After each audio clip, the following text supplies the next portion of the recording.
أعوذ بالله من الشيطان الرجيم. بسم الله الرحمن الرحيم. الحمد لله رب العالمين. يا إبراهيم رب اجعل هذا البلد آمنا واجنبني وبني أن نعبد الأصنام. رب إنهن أضللن كثيرا من الناس فمن تبعني فإنه مني ومن عصاني فإنك غفور رحيم. ربنا إني أسكنت من ذريتي بواد غير ذي زرع عند بيتك المحرم ربنا ليقيموا الصلاة فاجعل أفئدة من الناس تهوي إليهم وارزقهم من الثمرات لعلهم يشكرون. ربنا إنك تعلم ما نخفي وما نعلن وما يخفى على الله من شيء في الأرض ولا في السماء. الحمد لله الذي وهب لي على الكبر إسماعيل وإسحاق إن ربي لسميع الدعاء. رب اجعلني مقيم الصلاة ومن ذريتي ربنا وتقبل دعاء. ربنا اغفر لي ولوالدي وللمؤمنين يوم يقوم الحساب. صدق الله العظيم.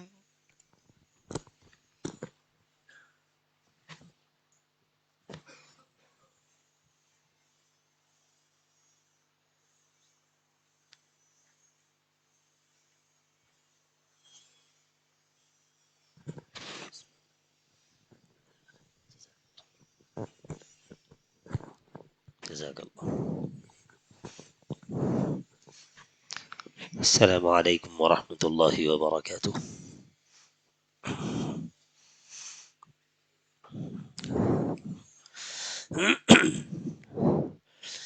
بسم اللہ الرحمن الرحیم. الحمد للہ وکفى وسلام علی عباده الذین اصطفى. اما بعد.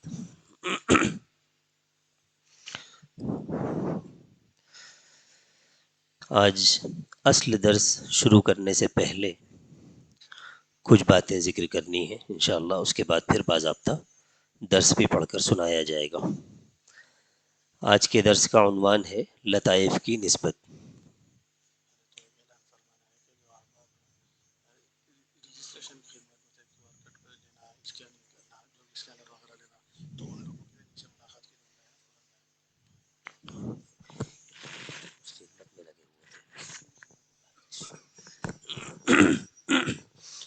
ایک اعلان سماعت فرما لیں.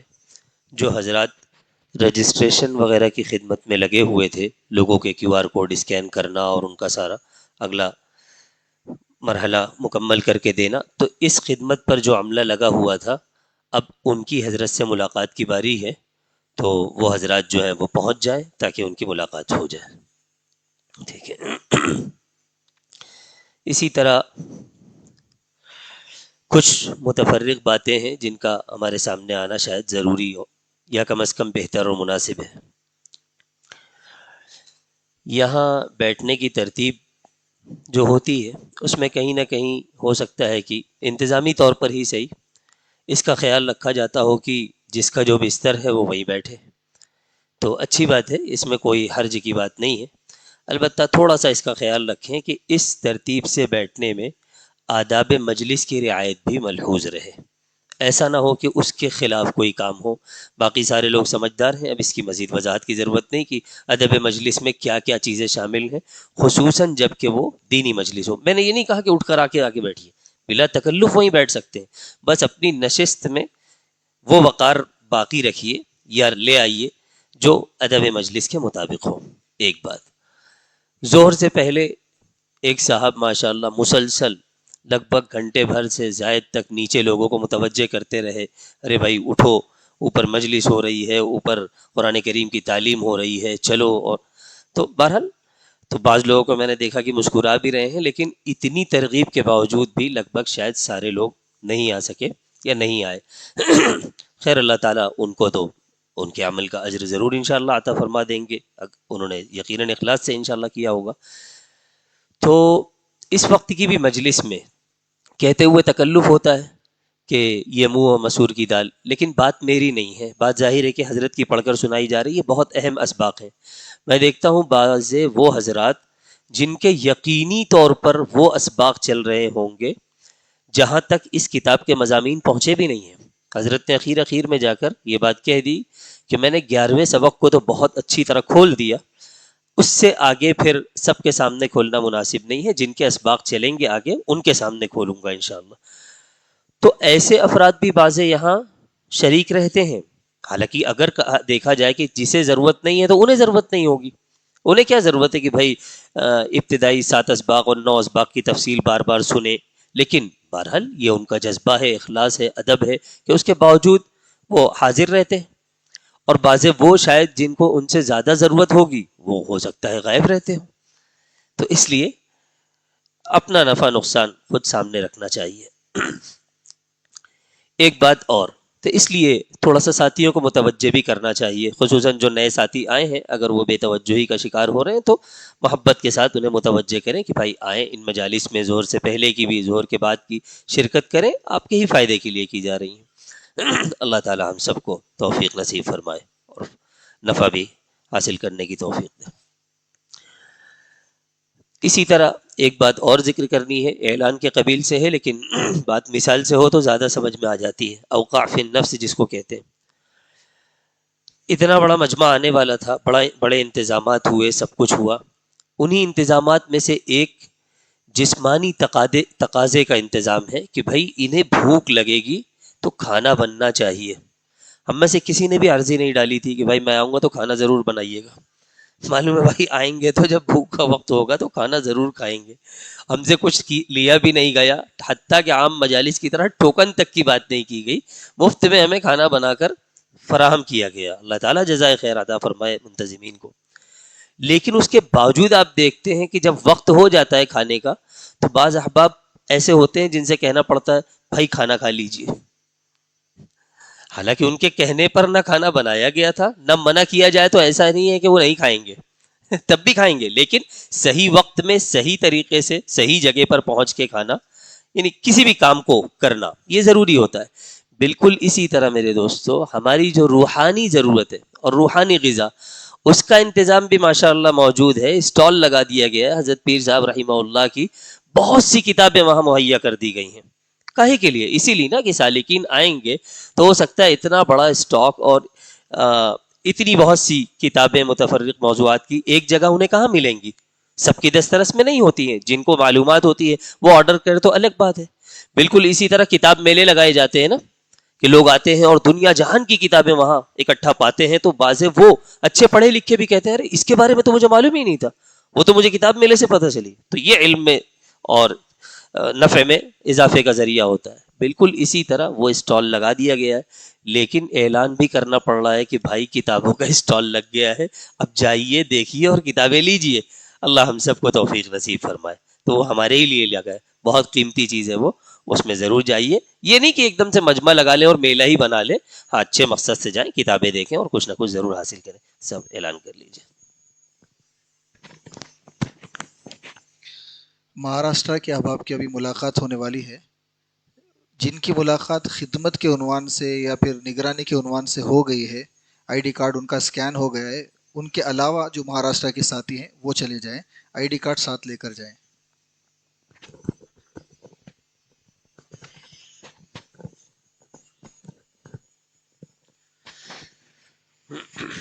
عموماً دیکھیے اگر مجمع کم ہوتا ہے تو بولنے والے کو تردد ہوتا ہے کہ ارے اتنے لوگ اٹھ کے چلے گئے، ہوتا ہے نا. لیکن جب بھی اعلان ہوتا ہے اور یہاں سے لوگ اٹھ کر جاتے ہیں تو بہت خوشی ہوتی ہے. کل بھی آندھرا وغیرہ کا غالباً کوئی اعلان ہوا تھا اور کئی افراد یہاں سے اٹھ کر، اس سے کیا پتہ چلا بھائی جس مقصد کے لیے آئے ہیں ماشاءاللہ اس مقصد میں لگے ہوئے ہیں، اور پھر اعلان ہوا تو عین مجلس کے درمیان سے ان کو اٹھ کے جانا پڑا اور وہ گئے. ورنہ یہ بھی تو ہو سکتا تھا کہ کہا جاتا فلاں علاقے والے پہنچ جائیں، وہ نیچے سے ہی باہر سے یا وہاں سے کہیں سے پہنچ جاتے تو ملاقات تو ہو جاتی، لیکن کہیں نہ کہیں مقصد میں خلل پڑتا کہ بھائی آپ کر کیا رہے تھے. بہرحال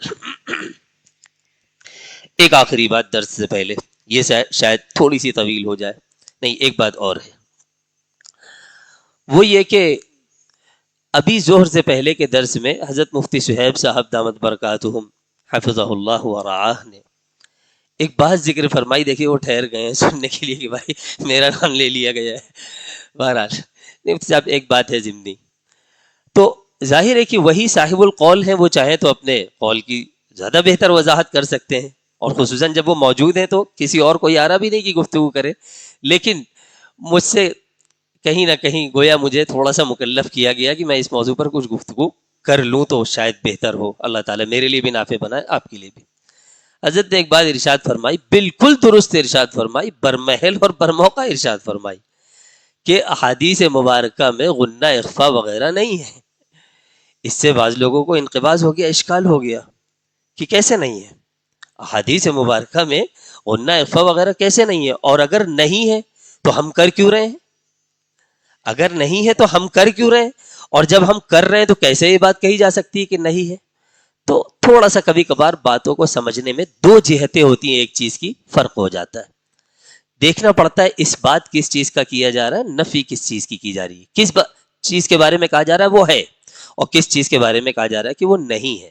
بس اوقات یہ ہماری سمجھ کا تھوڑا سا قصور ہوتا ہے، ہم دونوں کو ایک سمجھ لیتے ہیں اور یہ کہتے ہیں کہ ہے تو پھر ہے، نہیں ہے تو نہیں ہے. آپ یہ بیک وقت کیسے کہہ سکتے ہیں؟ وہ سمجھیے. اس کو موٹی سی مثال سے سمجھاؤں، اللہ کرے جلدی سے بات سمجھ میں آ جائے.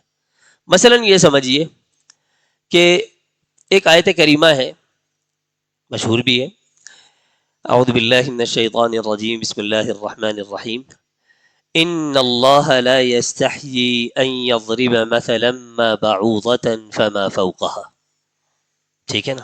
موٹا موٹا مفہوم یہ ہے کہ اللہ تعالیٰ کسی بھی طرح کی چیز کی مثال دینے سے شرماتا نہیں ہے، اس لیے کہ مثال کا مقصد بات کو واضح کرنا ہوتا ہے. اس چکر میں مت پڑو یہ مکھی کی مثال ہے کہ چوٹی کی مثال ہے کہ مچھر کی مثال ہے، اس سے گئی گزری بھی کوئی چیز ہوگی یا کچھ کسی بھی طرح کی، اگر وہ مثال کے لیے صحیح صلاحیت رکھے گی اس سے بات واضح ہوگی، اللہ تعالیٰ مثال دیں گے، اس میں کوئی شرم کی بات نہیں ہے.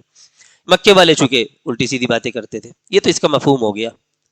عام عربی ضابطے کے لحاظ سے اگر دیکھا جائے تو اس کو اس طرح بولا جا سکتا ہے ان اللہ لا یستحیی ان یضرب مثلا ما بعوضة فما فوقها. بس یہ ایک عربی جملہ ہے اور اس میں کوئی غلطی نہیں ہے اس طرح بولنے میں. یعنی اگر کسی کو یہی بات بتانی ہو، کسی کو بطور قرآن کی آیت نہیں، ایک عام عربی جملے کے، تو بالکل اسی طرح بولے گا.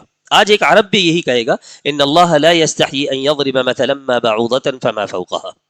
لیکن اگر آپ کے امام صاحب اس طرح نماز میں پڑھ دیں تو شاید تھوڑا سا ہنگامہ ہو جائے گا کہ بھائی یہ کیسے پڑھ رہے ہیں، ایسے تھوڑی پڑھا جاتا ہے قرآن، ایسے تھوڑی پڑھا جاتا ہے کیا قرآن. یہ نہیں کہا جا رہا ایسے تھوڑی بولی جاتی ہے عربی، ایسے تھوڑی پڑھا جاتا ہے قرآن کریم. قرآن خاص کلام ہے، قرآن خاص کتاب ہے، اس کے خاص احکامات ہیں، اس کا طرز بالکل الگ ہے. وہاں یہ کہا جائے گا کہ بھائی یہ عام عربی زبان نہیں ہے، یہ اللہ کا کلام ہے، اللہ کے یہاں سے آیا ہے. حضرت جبرائیل علیہ الصلاۃ والسلام لے کر آئے ہیں تو حضرت جبرائیل اللہ سے سیکھ کر لائے ہیں، پھر انہوں نے ہو بہو ویسے ہی رسول اکرم صلی اللہ علیہ وسلم کو سکھایا ہے. تو ہمارے لیے تو سب کچھ حضور ہی ہے، وہ تو وہاں تک کا مرحلہ تو غیب کا مرحلہ ہوا. شہادت کا جو مرحلہ ہے وہ تو رسول اکرم صلی اللہ علیہ وسلم کی ذات سے شروع ہوتا ہے نا. تو پھر جب حضور نے فرمایا کہ جبرائیل نے مجھے اس طرح پڑھ کر سنایا کہ بھئی اللہ کی یہ منشا ہے، اب صحابہ کرام ویسے پڑھیں گے. اب سوال پیدا ہو گیا حضور نے اس کو کیسے پڑھا؟ تو اب جواب دیا جائے گا حضور نے انا نہیں پڑھا، حضور نے انا پڑھا. سبحان اللہ، حضور نے ان اللہ پڑھا. یہ ایک نئی چیز آئی. عربی زبان میں انا پہلے سے بھی تھا، لیکن انا نہیں پڑھا جاتا تھا، حضور نے اس طرح پڑھا کہ قرآن میں ایسے پڑھا جائے گا. پھر آگے بڑھیے، ان اللہ لا یستحیی ان یضرب، لا یستحیی ان یضرب، اتنا ہی تو، لیکن حضور نے ایسے نہیں پڑھا، وہاں آ کر تھوڑا سا کھینچا، لا یستحیی ان یضرب. پھر ان یضرب میں بھی دیکھیے ان یضرب پڑھا جا سکتا تھا، ٹھیک ہے. پھر مثلا ایسے پڑھا جا سکتا تھا مثلا. پھر یہی بات آئی حضور نے کیسے پڑھا، مثلا بعوضة. پھر ہم چاہیں تو ایسے پڑھتے بعوضة فما فوقها. پھر یہاں یہ بات آئے گی کہ نہیں حضور نے ایسے نہیں پڑھا تھا، صحابہ کرام بعد والوں کو بتلائیں گے حضور نے ایسے نہیں پڑھا تھا، حضور نے تو ایسے پڑھا تھا، بعوضة فما فوقها. یہ سب کیا ہے؟ یہ سب چیزیں حضور سے ثابت اور پہلے سے موجود ہے، لیکن ذرا جائیے تلاش کیجئے. صحابہ نے اپنے شاگردوں کو اسی طرح بتلایا کہ حضور نے انا نہیں پڑھا، انا پڑھا. ان کے شاگردوں یہ نہیں پوچھا کہ حضور یہ انا کے بجائے اگر انا پڑھا جائے تو اس کا نام کیا ہے؟ کیوں؟ اس لیے کہ نام کی ضرورت ہی نہیں تھی. بھائی وہ بتا رہے ایسے نہیں ایسے پڑھنا ہے، بات ختم ہو گئی، سیکھ لیا. اسی طرح آگے بڑھے، مثلا ما پڑھنا ہے، اس میں بھی کوئی کسی نام کی ضرورت نہیں. بعوضتن، سیدھی سی بات ہے، تانون زبر تن، یہاں تو تانون زبر نہیں ہے، یہاں تو دو زبر ہے، تنوین ہے، نون ساکن ہی کی آواز ہوتی ہے، تو نون ساکن کی آواز ہے تو نون کی آواز نکلنی چاہیے نا، دو زبر تن اور پھر فا. لیکن پتہ چلا نہیں، حضور نے اس کو بھی ایک خاص انداز سے پڑھا ہے. یہ سب کچھ ایز اٹ از بالکل اسی طرح صحابہ کرام نے رسول اکرم صلی اللہ علیہ وسلم سے پورا ہو بہو کاپی کر کے سیکھ لیا، آگے منتقل بھی کر دیا. درمیان میں ان میں سے کسی کا کہیں نام نہیں آیا. آپ جا کے تلاش بھی کریں گے تو کوئی نام ملے گا نہیں اس زمانے میں. بات آگے بڑھی، دین اسلام پھیلا، عجمی قوم اسلام میں داخل ہوئی، ان کو بھی پڑھانا ہے. اسی طرح زیادہ افراد تک دین پہنچا، قرآن پہنچا، پڑھنا ہے. انسانی ذہن کی رسائی محدود ہوتی ہے، بہت ساری چیزیں یہ بھولتا ہے. اب یہ مسئلہ آیا کہ بھائی لوگ بھولیں گے، تو اب سوال یہ ہے کہ مجھے اب اس کو لکھنا پڑے گا، یعنی پورے فن تجوید کو میں مدون کر دوں، ایک فن بنا دوں کہ قرآن کریم ایسے پڑھا جائے گا. یہ عام عربی کلام نہیں ہے، یہ اللہ کا کلام ہے، اس کو پڑھنے کے خاص ضوابط ہیں. وَإِنَّهُ لَتَنزِيلُ رَبِّ الْعَالَمِينَ نَزَلَ بِهِ الرُّوحُ الْأَمِينُ عَلَى قَلْبِكَ لِتَكُونَ مِنَ الْمُنذِرِينَ بِلِسَانٍ عَرَبِيٍّ مُبِينٍ. یہ آیات بھی میں نے عام عربی ضابطے کے مطابق پڑھی، لیکن میں اگر باضابطہ تلاوت کروں یا نماز میں پڑھوں تو ایسے نہیں پڑھ سکتا، بہتر نہیں ہوگا یہ. بلکہ عام گفتگو میں بھی علماء یہی کہتے ہیں کہ جہاں تک ہو سکے قرآن کریم کو باضابطہ تغنی کے ساتھ ہی پڑھنا چاہیے. تو قرآن کا ایک حکم تو یہ ہے کہ یہ یعنی تغنی کے ساتھ، تھوڑے سے لہجے کے ساتھ اور گنگناہٹ کے ساتھ پڑھا جاتا ہے. عام زبان میں تو ایسے نہیں ہوتا ہے. اور پھر ان چیزوں کی رعایت کی جاتی ہے. تو بس موٹی سی بات اتنی ہی ہے کہ میرے دوستو، یہ ساری چیزیں حضور کے عمل میں، صحابہ کرام کے عمل میں مل جائیں گی. ان کے نام نہیں ملیں گے، نام بعد کی ضرورت ہے، نام حفاظت کی ضرورت ہے. اگر مدون نہیں کیا جاتا تو فن بکھر جاتا، قابو میں نہیں آتا، عجمیوں کو کیسے بتلایا جاتا. اسی طرح آج ہم دیکھتے ہیں ایک قاری صاحب ہیں، بڑے اچھے قاری صاحب ہیں، لیکن بہرحال چاہے جتنے بھی بڑے اچھے قاری صاحب ہوں، امام عاصم کوفی تو نہیں بن گئے نا، چاہے جتنے بڑے قاری صاحب ہوں. تو ان کے ذہن کی ایک حد ہوگی. انہوں نے بہت اچھی قرات پڑھی، سب کچھ پڑھا، لیکن بیک وقت ہر چیز ان کو مستحضر نہیں ہے. قرآن کریم میں کہیں کچھ پڑھ رہے تھے، ان سے کوئی غلطی ہو گئی، اب ان کو بتایا گیا کہ بھئی قاری صاحب یہ تھوڑا سا آپ نے جو پڑھا یہ ٹھیک نہیں ہے، اس کو اگر اس کی اصلاح کر لیں. اب اس میں اگر ان کا جواب یہ ہو میں نے تو اپنے استاد سے ایسے ہی پڑھا ہے، اب پھر چلو ان کے استاد کو تلاش کرو، ان سے پوچھو حضرت آپ نے ایسے پڑھایا ہے. اب وہ دو میں سے کوئی ایک بات ہوگی، یا تو وہ کہیں گے نہیں نہیں ان کو چوک ہوئی ہے، میں نے ایسے نہیں پڑھایا تھا، یا وہ بھی کہہ دیں مجھے بھی میرے استاد نے ایسے ہی پڑھایا ہے. کہاں تک جائیں گے آپ؟ سلسلہ پھر پتہ چلا وہ تو قبر میں ہے ماشاءاللہ. اب کیا ہوگا؟ اس کمی کو دور کرنے کے لیے فن کو مدون کر دیا گیا ہے. اب جب کسی کو ٹوکا جائے گا تو اس کے استاد کے حوالے کی ضرورت نہیں ہے، سیدھے کہا جائے گا کہ ہاں فن تو تواتر سے آیا ہے، عملی فن ہے، ایک کو دوسرے سے سیکھنا ہے، اس سے جس نے اپنے اوپر والے سے سیکھا ہے، لیکن پورا فن مدون بھی ہے. کہیں غلطی ہوگی تو انگلی رکھ کے بتا دیا جائے گا یہ غلطی ہوئی، وہاں سے اصلاح کر لیجیے. اسی طرح ایک بات بتلا دی گئی، اب اس پر قیاس کر کے ساری جگہوں پر اس کو اپلائی کیا جا سکتا ہے. حالانکہ قرآن قیاسی چیز نہیں ہے، یہ رسول اکرم صلی اللہ علیہ وسلم سے نسلاً بعد نسل عملاً اور تواتراً منتقل ہوتا ہوا آیا ہے، الفاظ کے لحاظ سے بھی، کیفیات کے لحاظ سے بھی، سب کچھ کے لحاظ سے. لیکن بہرحال بعد میں جب ضرورت پڑی تو فن مدون کیا گیا، کمپائل کیا گیا، لکھا گیا.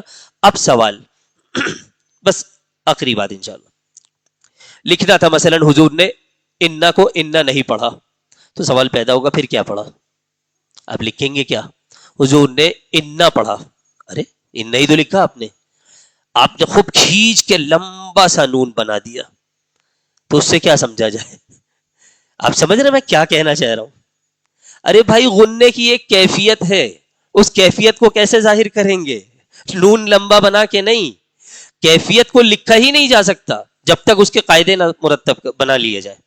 تو یہی کہا جائے گا کہ حضور نے تھوڑی دیر یہاں جو نون کی فطری آواز ناک میں جا رہی تھی اس کو روکے رکھا. تو اب سوال پیدا ہوگا ہمیشہ اتنا لمبا اسٹیٹمنٹ استعمال کریں گے کہ بھائی نون مشدد جب بھی آئے گا تو ان آواز کو بہت دیر تک روکے رکھیے، اس کا مطلب بہت سیاہی ہے، بہت قلم ہے، بہت صفحے ہیں، بہت خالی لکھائی کا کام ہو رہا ہے دنیا میں، ایک ایک فن پر اتنی موٹی کتابیں نہیں بھائی. اب اس کو مطلب اس کا ایک ضابطہ بنا لیا گیا، ناک میں آواز روکنے کو غنہ کہتے ہیں. اب سیدھے سیدھے یہ کہا جائے گا غنہ کریے، فوراً سمجھ میں آ جائے گا. حدیث میں تلاش کیجئے غنہ، نہیں ملے گا، اس لیے اس میں کوئی غلط بات نہیں ہے. کہنا کیا چاہ رہے تھے حضرت مفتی صاحب کہ بھائی جو کام اس فن میں ہوا ہے وہی کام فن تصوف میں ہوا ہے. یہ ساری کیفیات رسول اکرم صلی اللہ علیہ وسلم کے یہاں، آپ کی تبعیت میں آپ کے صحابہ کرام کے یہاں موجود ہیں، لیکن بعد والوں کو کیسے بتائی جائیں؟ تو انہی کی تفصیل کی گئی ہے، اسی کو فن بنا دیا گیا، تو اصطلاحات وجود میں آ گئی تاکہ سمجھنا آسان ہو، مختصراً بات کی جا سکے.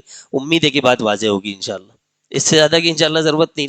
سوچ کے تو میں بہت کچھ آیا تھا، لیکن بھائی اصل درس بھی تو کرنا ہے انشاءاللہ، ٹھیک ہے؟ اور میں کوئی اتنا اہل بھی نہیں ہوں، میں نے سوچا موٹی موٹی، جیسے میں سادہ آدمی سادہ الفاظ میں کچھ باتیں کہوں، ہو سکتا ہے لوگوں کی سمجھ میں آ جائے. تو فرق سمجھیے، کیفیات ساری جو ثابت ہے وہ سب موجود ہے، ان کے نام نہیں موجود ہے، نام بعد میں رکھے گئے ہیں، تفصیلات بعد میں آئی ہیں. اب اگر کوئی آپ سے کہتا ہے کہ حدیث میں آپ کو غنہ اخفا نہیں ملے گا، یعنی ان کیفیات کے یہ نام نہیں ملیں گے، یہ بعد کے رکھے ہوئے نام ہیں، اب کوئی اشکال تو نہیں؟ اگر کسی صاحب کو ہو تو بلا تکلف ہاتھ اٹھا کر سوال پوچھ لے، ہو سکتا ہے کہ میں اس کو کسی درجے میں ایڈریس کروں، بالکل کسی خلجان کا شکار نہ ہو انشاءاللہ، ٹھیک ہے؟ میں بالکل اجازت ہے، بلا تکلف پوچھیے، تاکہ ہاں یہ نہ ہو کہ بات سے بات پھر سوال پہ سوال میں ایک جواب دوں، پھر آپ ایک اگلا اشکال کریں، یہ مناسب نہیں ہے، اس کے لیے الگ دوسرا موقع ہے. یہاں کم سے کم اتنی موٹی بات سوچ کر دو. میں بہت کچھ آیا تھا کہ آپ کو تھوڑی سی کچھ مثالیں دوں، قراتیں جو متواتر ہے ان کے بارے میں کچھ تفصیلات بتلاؤں، ان میں کیا فرق کس طرح ہو جاتا ہے، لیکن میرے خیال میں سادہ سے الفاظ میں جو بات آ گئی بہت کافی ہے انشاءاللہ. اب زبردستی مطلب قابلیت ہے بھی نہیں، بگارنے جاؤں گا تو پتہ نہیں، شاید ظاہر ہے کہ عیب ہی ظاہر ہوگا. اس سے بہتر ہے کہ جہاں تک اللہ تعالیٰ نے پردہ پوشی کی اچھا ہی ہے. ایک بات، یہ بات اب یہاں مکمل ہو گئی الحمدللہ، ٹھیک ہے؟ درس باضابطہ شروع کرنے سے پہلے میں آپ کو ایک چھوٹی سی ریکارڈنگ سنانا چاہ رہا ہوں. ریکارڈنگ چھوٹی نہیں ہے، لگ بھگ 6 منٹ کی ہے. میں اس کو 1.5x پر پلے کروں گا تو وہ لگ بھگ 4.5 منٹ کی بن جائے گی، لیکن سمجھ میں آئے گی. آپ غور کیجئے وہ کیا ہے. پہلے اس کا پس منظر بتا دیتا ہوں. رمضان المبارک سے ایک مہینہ پہلے، یعنی یہ سمجھیے کہ لگ بھگ 1-2 شعبان کو ہم نے الحمدللہ ایک چھوٹا سا شارٹ کورس اناؤنس کیا تھا جو ہمارے ادارے کے مزاج کے بالکل خلاف تھا. ہم نے صرف اس بنیاد پہ کہ بھئی مارکیٹ میں یہ سب کچھ ہو رہا ہے تو ہو سکتا ہے یہ بھی ایک ضرورت ہو، اور ہمارے جتنے باضابطہ چلنے والے کورسز تھے تجوید کے وہ وہاں آ کر مکمل ہو گئے تھے رجب میں. اتفاق سے 3 مہینے کی کچھ ایسی ترتیب بنی تھی چھٹیوں وغیرہ کے ذریعے کہ شعبان اس میں شامل نہیں ہو پایا. اب ہم شعبان میں کیا کریں؟ نہیں، ایسا نہیں کہ کوئی کام نہیں ہے تو کام نکالے، لیکن پھر یہ ذہن میں آیا کہ ہم 4 ہفتے کا ایک ایسا کورس ڈیزائن کریں انشاءاللہ کہ اس میں پھر ہم اس کا عنوان رکھیں رمضان المبارک کی تیاری، اور اس میں بھرپور مواد فراہم کرنے کی کوشش کریں. تو ٹھیک ہے، وقت کم تھا، جلدی سے اناؤنسمنٹ ہوا اور تاریخیں جلدی دینی تھی، بہت زیادہ داخلے نہیں آ سکے، لیکن کام الحمدللہ اچھی طرح ہوا. یعنی پہلی مرتبہ ایسا ہوا کہ تجوید کے یعنی کوئی حقیر چیز نہیں ہے، لیکن سارا مواد پہلے سے موجود ہے نا اس کا. اس کے باوجود ہمارے جامعہ ابی ہریرہ کے عالمیت کے تقریباً سارے اساتذہ اکٹھا ہوئے کہ بھائی ان 4 ہفتوں کا سلیبس ہمیں طے کرنا ہے، اور سب نے قیمتی مشورے دیے اور مواد اکٹھا کیا گیا، اور دے کے تجوید کے جو 2 اساتذہ ہیں ان دونوں کو دیا گیا کہ یہ سب کچھ آپ کو ان 4 ہفتوں میں پڑھانا ہے انشاءاللہ، اور نشاندہی کی گئی ایسے پڑھائیے اتنا پڑھائی ہوگا. پھر اس میں ہوتا کیا ہے، بیچ بیچ یہ عاجز کلاسوں میں جاتا ہے، جائزہ لیتا ہے. اسی طرح اس کورس کے لیے خاص طور پر یہ بات رکھی گئی تھی، آپ یومیہ رپورٹ دیں گے، روزانہ بتلائیں گے. ہو سکتا ہے میں نہ آ سکوں کلاس میں، تو چونکہ ہم نے یہ بڑا دعویٰ کر لیا کہ ہم آپ کو یہ دیں گے رمضان کی تیاری کے عنوان سے، صرف 4 ہفتوں کا کورس، اور 1000 روپے ہم نے فیس رکھی تھی اس کی. تو بڑا من پر گویا ایک طرح کا بوجھ تھا کہ اللہ کرے کہ امانت داری کے ساتھ یہ کام ہو جائے. تو میں نے یہ عرض کیا تھا کہ یومیہ رپورٹ دیں گے، وہ حضرات دیتے تھے. آخری دن بھی اتفاق سے میں ان کی کلاس میں نہیں جا سکا، اگر موقع ہوتا تو جاتا. انہوں نے رپورٹ دی، میں ان کے ایک استاذ کی رپورٹ پڑھ سنا دینا چاہتا ہوں آپ کو، صرف دیکھیے وہ کیا رپورٹ ہے.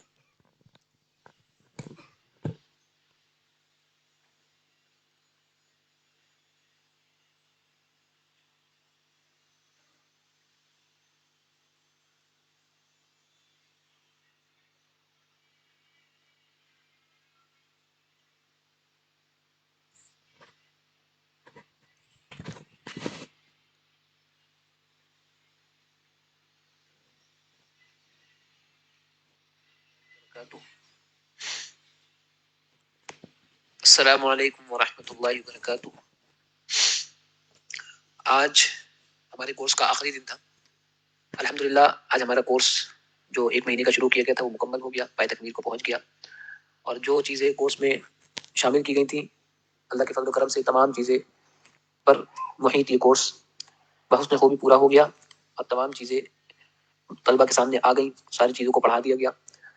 جس میں شروع میں تو نورانی قاعدہ شروع کیا گیا تھا، اور مخارج اور بنیادی قواعد نورانی قاعدے کے سکھائے گئے تھے. جو بنیادی قواعد تھے، را کے، پر ہونے کے، باریک ہونے کے، اسی طرح نون ساکن کے، میم ساکن کے، اور خصوصاً الف سے یا تک کے حروف کے مخارج وہ سکھائے گئے، چیزوں کو پڑھا دیا گیا. جس میں شروع میں تو نورانی قاعدہ شروع کیا گیا تھا، اور مخارج اور بنیادی قواعد نورانی قاعدے کے سکھائے گئے تھے. جو بنیادی قواعد تھے، را کے، پر ہونے کے، باریک ہونے کے، اسی طرح نون ساکن کے، میم ساکن کے، حروف مدہ کے، مد کے، اور خصوصاً الف سے یا تک کے حروف کے مخارج وہ سکھائے گئے اس کورس میں. پھر جو اس کورس کا دوسرا حصہ تھا ناظر قرآن کا، ناظر قرآن میں علم تر کیف سے والناس تک کی 10 صورتیں تھیں.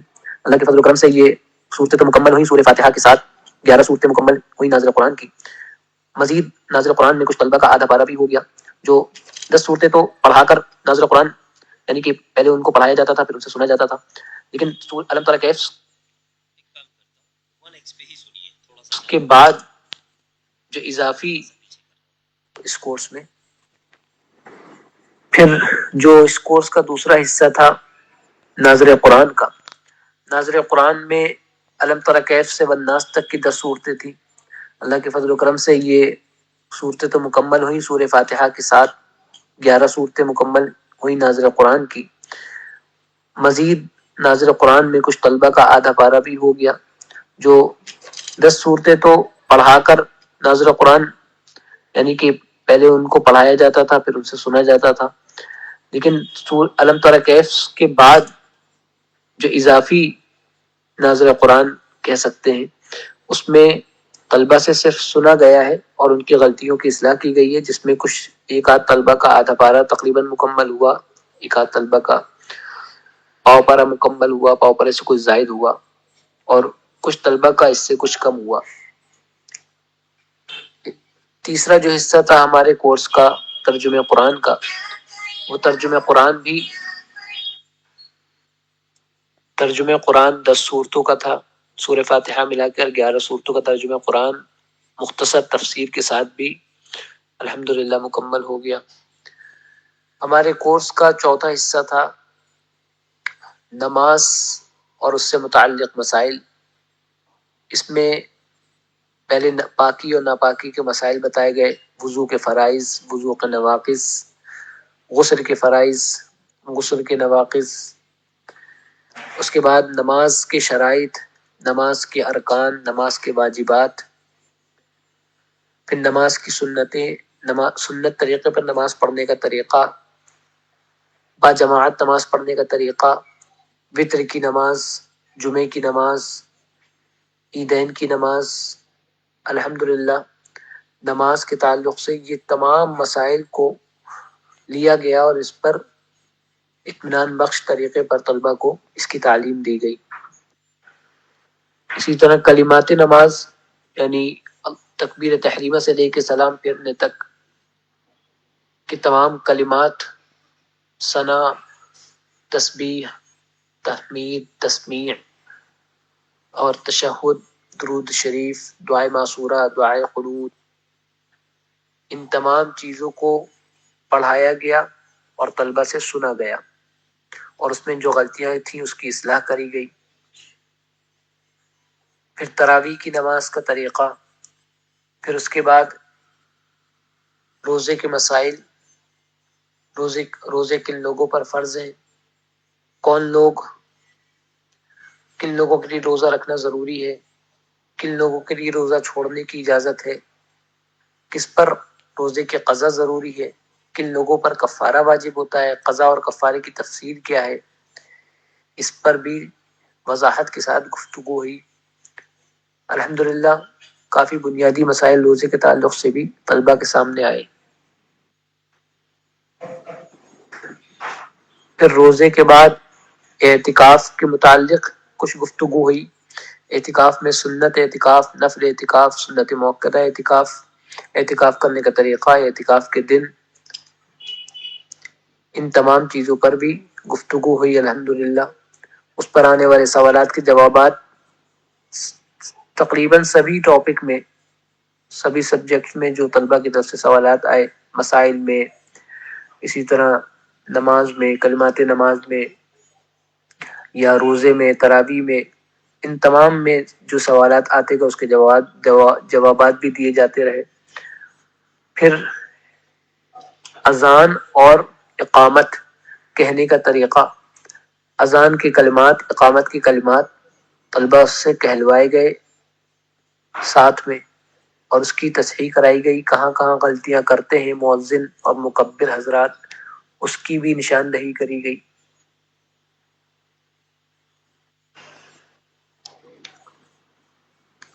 اسی کے ساتھ ساتھ کچھ اور جو خواتین کے تعلق سے بھی کچھ سوالات آئے تھے کہ خواتین اعتکاف کیسے کریں، ان کا اعتکاف کا طریقہ کیا ہے، اس پر بھی روشنی ڈالی گئی۔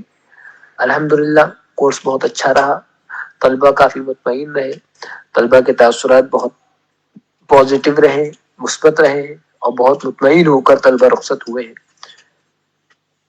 البتہ تعداد طلبہ کی گزشتہ ہفتہ 10 دن سے بہت کم رہی، کافی تعداد شروع میں آ رہی تھی، لیکن روزانہ کے ریمائنڈر کے باوجود، کبھی زیادہ تر تو ہمارے محترم مفتی فیصل صاحب رحمۃ اللہ برکاتہ ہی ڈالا کرتے تھے ریمائنڈر، اس کے باوجود بھی طلبہ کلاس میں نہیں آ رہے تھے، لیکن بہرحال جو آ رہے تھے انہوں نے خوب استفادہ کیا اور ان کو اس کورس سے بہت فائدہ ملا ہے۔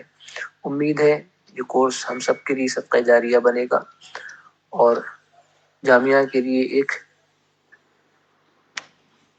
مثبت پہلو ثابت ہوگا انشاءاللہ۔ ٹھیک ہے، جزاکم اللہ خیرہ۔ السلام علیکم ورحمۃ اللہ وبرکاتہ۔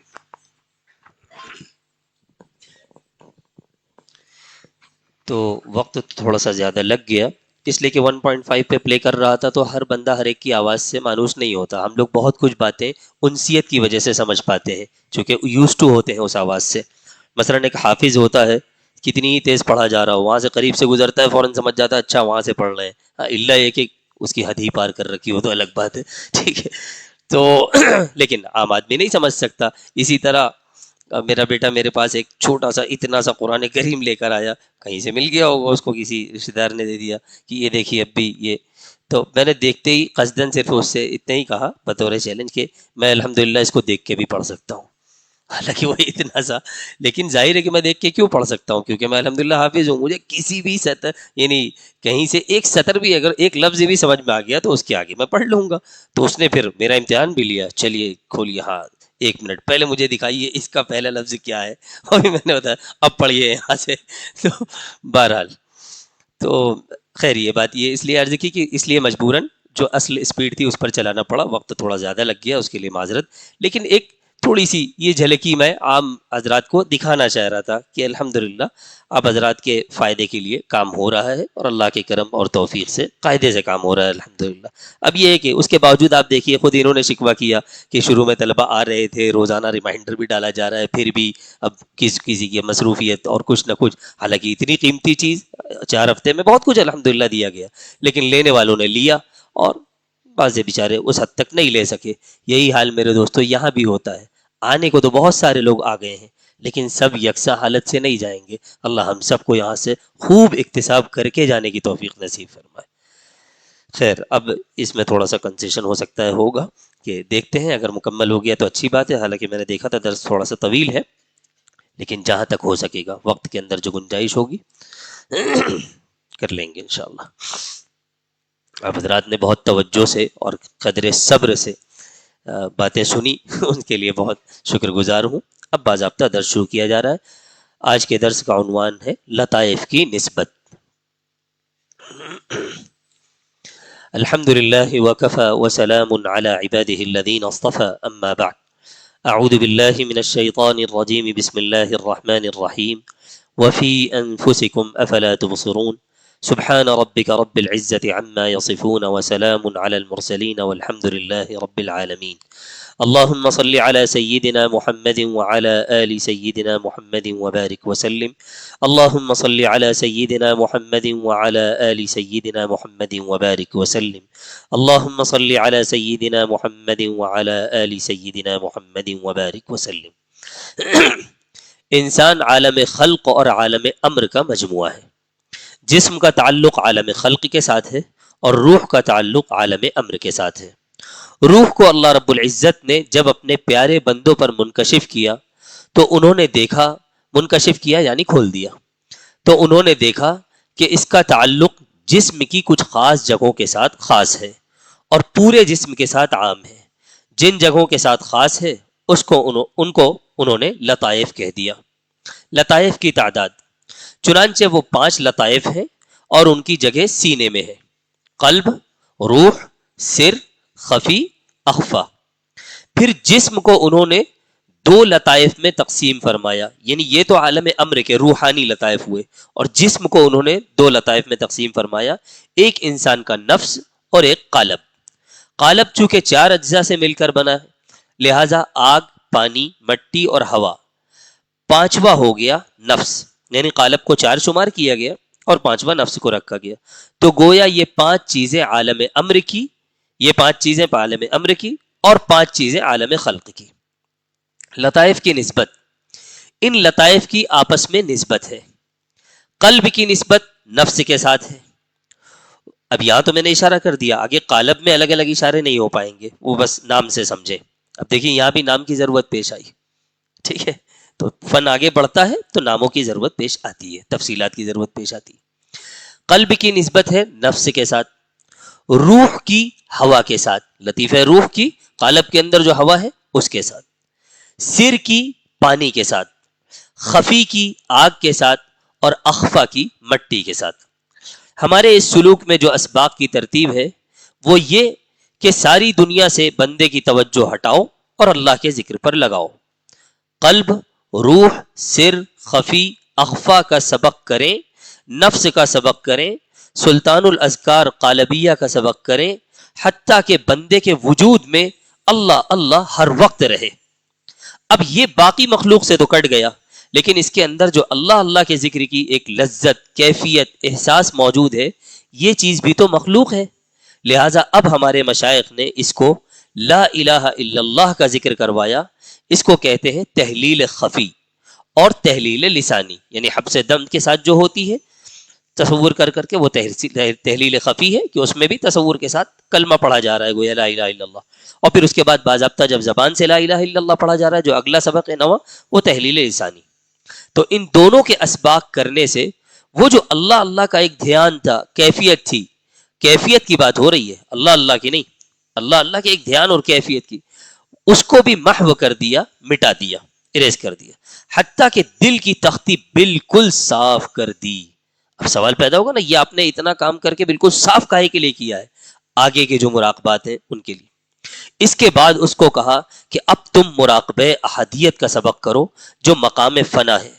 تو اس میں بندہ یہ نیت کرتا ہے میں صرف برکتاً پڑھ لے رہا ہوں، مجھے فارسی نہیں آتی ہے، ٹھیک ہے، لیکن لکھا ہے تو اب والی کتاب جو ہوتی ہے حضرت کی شجرہ طیبہ، اس میں تو ہم کمزوروں کے لیے نیچے ترجمہ بھی لکھا ہوا ہے، ہم وہ پڑھ لیتے ہیں، لیکن یہاں تو صرف فارسی عبارت لکھی ہوئی ہے، ترجمہ آپ وہاں سے دیکھ لیں گے.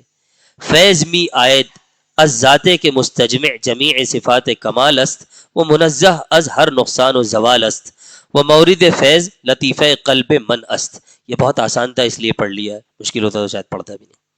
تو اس کے معنی موٹے موٹے معلوم ہے کہ وہ ذات جو تمام یعنی صفات کمال کی جامع ہے اور ہر طرح کے نقصان اور عیب سے پاک ہے، اس کی طرف سے ایک فیض آ رہا ہے، اور وہ جو فیض آ کہاں رہا ہے؟ میرے لطیفہ قلب میں وہ فیض آ رہا ہے. بس اتنا تصور کر کے بیٹھنا ہوتا ہے.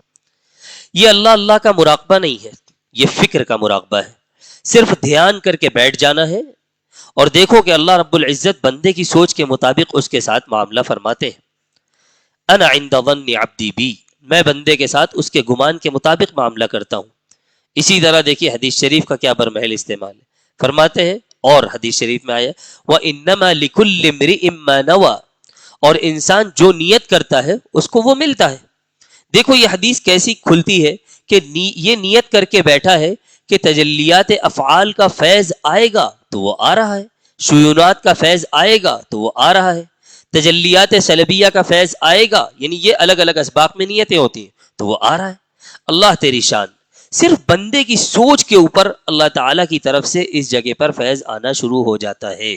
آگے بڑھنے سے پہلے مختصر گفتگو وہ یہ کہ کسی کے ذہن میں آئے گا کہ انما الاعمال بالنیات جو حدیث ہے اس کا خاص محمل ہے بھائی، اس کا خاص پس منظر ہے، ٹھیک ہے، اور خصوصاً علماء وہاں یہ کہتے ہیں کہ اس کا نام لے کر اس حدیث کی روح سے کوئی بھی عمل ثواب کی نیت سے نہیں کیا جا سکتا. خاص طور پر یہ بتلایا جاتا ہے کہ جو چیز ناجائز ہے وہ تو کبھی جائز نہیں ہوگی، آپ کتنی اچھی نیت سے کریں تو وہاں تو بلکہ بڑا جرم ہو جائے گا. یہ بات اس حدیث کے ضمن میں منقول ہے بہت ساری جگہوں پر علماء نے. اب سوال یہ پیدا ہوتا ہے ٹھیک ہے جو جائز امور ہے تو ایک تو وہ ہے جن پر آپ کو ویسے بھی ثواب ملتا، ثواب ہی کا کام ہے، لیکن کتنا ثواب ملے گا، ملے گا بھی کہ نہیں ملے گا، یہ نیت پر موقوف ہے. جتنی اچھی نیت، جتنا اخلاص، اتنی برکت کے لیے، اسی کے لحاظ سے برکت اور پھر ویسا ثواب. اور ایک عمل وہ ہے جو جائز ہے، مباح ہے، کرنا منع نہیں ہے، لیکن آپ ایک خاص مقصد سے کر رہے ہیں اور وہ مقصد اچھا اور درست اور نیک ہے تو اللہ تعالیٰ آپ کو اس مقصد تک بھی پہنچائیں گے انشاءاللہ اور اس پر ثواب بھی آپ کو ملے گا. تو یہاں ثواب کی تو بات نہیں کی گئی ہے، لیکن یہ کہا گیا ہے کہ بندہ جب یہ ایک مباح کام ہے نا کہ بھئی اس طرح سے بھی میں یہ کام کر سکتا ہوں، میں تصور کر رہا ہوں کہ فیض آ رہا ہے، تو جب میں نے تصور کیا تو ایک تو انا عند ظن عبدی بی کے تحت اور دوسرا انما الاعمال بالنیات کے تحت بھی کہ بھئی میری نیت ہی یہی ہے کہ میں اللہ کے اس فیض کو حاصل کروں، وہ تجلیات لوں، تو اللہ کی طرف سے فیصلہ بھی وہی ہوتا ہے. اب صرف ایک سوال رہ جائے گا، اس کی کیا دلیل ہے کہ بھائی آتا ہے واقعی فیض؟ آپ تو نیت کر کے بیٹھ گئے، آپ نے کہہ دیا اللہ نے اس کے ساتھ وہی معاملہ کیا. ارے ہزاروں بندوں کی زندگیاں یہ کرنے سے پہلے الگ تھیں، کرنے کے بعد الگ ہو گئی، اور کیا ثبوت چاہیے بھائی؟ تو مطلب ایک چیز دکھ نہیں رہی ہے لیکن اس کا اثر تو دکھ رہا ہے، تو بہت ساری چیزیں تو اثر سے جانی جاتی ہیں. بہتر، بس اتنی گفتگو کافی ہے. بنیادی کام کی تکمیل، جب انسان نے یہ مراقبہ فنا کا کر لیا اور اس کے لطائف کو اپنی اپنی اصل میں فنا حاصل ہو گئی، سیور اربعہ حاصل ہو گئے، سیر الی اللہ، سیر فی اللہ، سیر من اللہ، سیر فی الاشیاء، تو اب ان لطائف کے اوپر ابتدائی بنیادی کام ہو گیا، بیس کوٹ ہو گیا. حضرت کہہ رہے ہیں شروع میں جتنے اسباق ہوئے یہ سمجھیے کہ لگ بھگ 7 اسباق تک یہ بیس کوٹ ہے. حضرت مثال بھی دے رہے ہیں، جیسے کوئی گاڑی پر کلر کروانا ہو تو گاڑی لے جاتے ہیں کہ جی اس پر ڈنٹ پڑ گیا، کہیں سے گڈھا آ گیا, کہیں ٹکرا گئی تھی, اسکریچ آ گیا, ڈینٹ پڑ, تو ذرا اس کی ڈینٹنگ پینٹنگ کر دیں. تو پہلے اس کو وہ ٹھوک بجا کر سیدھا کرتے ہیں, اس کے بعد پھر پٹین بھر کر اس کا بیس کوٹ کرتے ہیں. اس بیس کوٹ کے اوپر فائنل کوٹ ہوتا ہے. یہ نہیں کہ لیا ویسے ہی گڈھا باقی ہے اور اسپرے مار کر کلر کر دیا, بہت بدنما دکھے گا. یا کم سے کم ٹھوک پیٹ کے اس کو تو ٹھیک کر دیا, لیکن جیسے ہی وہ اندر سے باہر آ گیا اب فوراً اس کے اوپر اسپرے سے کلر نہیں. اس کی گھسائی ہوتی ہے, پالشنگ ہوتی ہے, پھر بیس کوٹ ہوتا ہے, خاص کیمیکل وغیرہ لگایا جاتا ہے, یعنی ایک خاص مٹیریل, اور پھر اس کو سوکھنے دیا جاتا ہے. اس کے بعد پھر اس پر اصل رنگ چڑھایا جاتا ہے. تو حضرت بھی بتلا رہے ہیں کہ یہ جو ابتدائی اسباق تھے 7 اسباق, یہ بیس کوٹنگ کے تھے. آگے کے جو اسباق ہیں ان سے اصل رنگ چڑھے گا اس پر. تو یہ اللہ کا جتنا مراقبہ تھا, یہ سارا کا سارا ان لطائف کے لیے بیس کوٹ تھا. جب وہ ہو گیا تو اب اس کے اوپر تجلیات کا فائنل کوٹ ہوتا ہے. چنانچہ لطیفہ قلب کے اوپر تجلیات افعالیہ کا کوٹ ہوتا ہے, لطیفہ روح کے اوپر تجلیات صفات ثبوتیہ کا کوٹ ہوتا ہے, لطیفہ سر کے اوپر شیونات ذاتیہ کا کوٹ ہوتا ہے, لطیفہ خفی کے اوپر تجلیات سلبیہ کا کوٹ ہوتا ہے. کوٹ ہوتا ہے یعنی پرت چڑھتی ہے, باضابطہ رنگ چڑھتا ہے. اور لطیفہ اخفا کے اوپر شان جامع کا کوٹ ہوتا ہے. تجلیات افعالیہ کے سبق کو دیکھیے, وہ بات جو ابھی ضمناً عاجز نے ذکر کی تھی, توجہ سے سن لیں. تجلیات افعالیہ کے سبق کو اس عاجز نے تھوڑا کھولا تھا. کل کے سبق میں آیا تھا نا, 11ویں سبق کے لیے حضرت نے تفصیلی تمہید بھی قائم کی تھی اور مثالوں سے بات سمجھائی تھی. تو فرما رہے ہیں تجلیات افعالیہ کے سبق کو اس عاجز نے تھوڑا سا کھولا تھا, لیکن جن کے اسباق آگے ہیں ان کے سامنے انشاءاللہ باقی بھی ہر لطیفے کو کھول سکتا ہوں. ہر ایک کے سامنے کھولنا اچھا نہیں ہے. تو ایک اندازہ ہو گیا کہ ان تجلیات کا سبق کرنے سے بندے کے ایمان میں, یقین میں, کیفیات میں کیا فرق آتا ہے, ایمان اس کا کہاں سے کہاں چلا جاتا ہے. اب کسی کے ذہن میں یہ سوال آ سکتا ہے کہ اچھا کیا واقعی آپ یہ اعمال کراتے رہتے ہیں اور ایمان بڑھتا رہتا ہے؟ تو حضرت نے فوراً اس کی بغیر کچھ کہے ایک دلیل بھی ذکر کر دی, وَزَادَتْهُمْ ایمانا, کہ قرآن کریم میں ایمان کے بڑھنے کا تذکرہ ہے. تو بالکل اسی طرح یہ وہ اعمال ہیں, آپ کرتے رہیے, ایمان میں اضافہ ہوتا رہے گا. ہر سبق پر بندے کا ایمان بڑھتا ہے. حضرات انبیاء علیہ السلام کی آمد. تو آج ایک بات آپ کو مزید بتانی ہے, وہ بات یہ کہ اللہ رب العزت کے انبیاء میں سے کچھ انبیاء خاص ہیں. انبیاء تو سارے تھے 1,24,000 کم و بیش کہہ دینا چاہیے, اس لیے کہ یہ کوئی طے شدہ تعداد نہیں ہے. بعضوں کا خیال اس سے کم بھی ہے اور بعضوں کا اس سے بھی بہت زیادہ ہے. ٹھیک ہے, اس لیے کم و بیش یعنی لگ بھگ, اس سے کچھ کم بھی ہو سکتے ہیں, زیادہ بھی. قرآن مجید میں اللہ تعالی نے فرمایا, اعوذ باللہ من الشیطان الرجیم, ان اللہ اصطفى آدم ونوحا وآل ابراہیم وآل عمران علی العالمین. اللہ تعالیٰ نے آدم علیہ السلام, نوح علیہ السلام, آل ابراہیم اور آل عمران کو تمام جہانوں پر فضیلت عطا فرمائی. تو اب دیکھیے سارے انبیاء کے نبی اور رسول ہیں, لیکن ان کا خاص طور پر اللہ تعالیٰ نے تذکرہ کیا کہ ان کا اللہ نے سلیکشن کیا, یہ چنندہ ہے. چنانچہ 6 انبیاء یہ بنتے ہیں. ایک آدم علیہ السلام, اس لیے کہ آدم علیہ السلام جد امجد ہیں, وہ سب کے سب سے پہلے دادا اور یعنی اصل ہیں, جد امجد. سب کے جسمانی اعتبار سے باپ بنتے ہیں, سب ان کی اولاد ہیں. جد امجد ہونے کے ناطے ایک شرف اور اعزاز حاصل ہے جو اللہ نے ان کو عطا فرمایا کہ بھائی ساری انسانیت کے وہ ابا ہیں, اسی لیے تو سب بنی آدم کہلاتے ہیں نا. پھر ان کے بعد نوح علیہ السلام کا نام آیا. نوح علیہ السلام کا اعزاز کیا ہے عام بندہ تو نہیں سمجھ سکتا, لیکن ان کا بھی اعزاز ہے. ان کو آدم ثانی کہا جاتا ہے, گویا دوسرے آدم. لوگ سمجھتے ہیں کہ آدم ثانی اس لیے کہا جاتا ہے کہ طوفان نوح آیا اور سب فوت ہو گئے اور کچھ نوح علیہ السلام کی کشتی کے لوگ بچے تھے, تو دوبارہ نئے سرے سے انسان کی نسل پھیلنی شروع ہوئی. حضرت فرما رہے ہیں کہ حضرت نوح کو آدم ثانی کہنے کی حضرت کے نزدیک اصل یہ وجہ نہیں ہے. کہہ رہے ہیں کہ نہیں, یہ وجہ نہیں ہے, بلکہ وجہ یہ ہے کہ آدم علیہ السلام اس دنیا میں جو تشریف لائے تو وہ علم الاشیاء لے کر آئے تھے, چیزوں کا علم لے کر آئے تھے. وعلم آدم الاسماء کلھا, اللہ تعالیٰ نے آدم علیہ السلام کو تمام اشیاء کے نام دیے تھے. کیسے نام بتا دیے دیکھیے میں یوں ہی مزاحن کہہ رہا ہوں، یہاں بھی نام کا تذکرہ آیا ہے. اگر اللہ تعالیٰ ساری چیزوں کی صرف خصوصیات بتا دیتے تو آگے پھر حضرت آدم علیہ السلام اس کو مختصراً منتقل کیسے کرتے، بات کیسے سمجھاتے بعد والوں کو، اس کا یہ فائدہ، اس سے یہ کرنا، اس سے وہ کرنا. بھائی تصور میں نہیں، ہر بار پتہ چلا گرمی لگ رہی ہے آج کے زمانے میں، پہلے آدمی اٹھ کر جائے، پنکھے پر ہاتھ رکھے اور کہے یہ چلا دو. سبحان اللہ، اس سے بہتر تھا کہ جا کے بٹن پہ ہی ہاتھ رکھ دیتے، شاید چل ہی جاتا. تو نام رکھا نا، پنکھا. اب مثلا ایک کمرہ ہے، وہاں کچھ مہمانوں کو ٹھہرانا ہے، فوراً کیا کہہ دیا، بھائی اس کمرے میں پنکھا نہیں ہے، مہمان ٹھہریں گے، گرمی لگے گی، پنکھا لگا دو. یہ نہیں کہ انگلی رکھ کے بتائیں یہ چیز وہاں نہیں ہے، وہاں لگا دو. تو یہ ناموں کی ضرورت ہے. اب بہرحال باتیں واضح ہیں الحمدللہ. ٹھیک ہے، تو اللہ تعالیٰ نے آدم علیہ السلام کو تمام اشیاء کے نام دے دیے تھے. کیسے نام بتا دیے؟ اس طرح نہیں کہ ادھر فرشتے کھڑے ہوں، ادھر آدم علیہ السلام، پھر ان کو کھڑے کر کے بتا دیا کہ اس چیز کا یہ نام ہے، اس کا یہ نام ہے. بلکہ اس کا مطلب یہ ہے کہ اللہ تعالیٰ نے ان کے خمیر میں ان چیزوں کی فہم کا علم رکھ دیا تھا.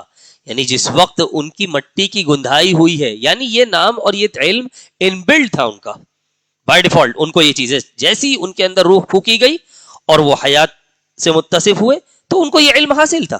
اس لیے کہ بعد میں نہیں دیا گیا، وہ ان بلڈ تھا، پہلے ہی اللہ نے ان کے اندر رکھ دیا تھا.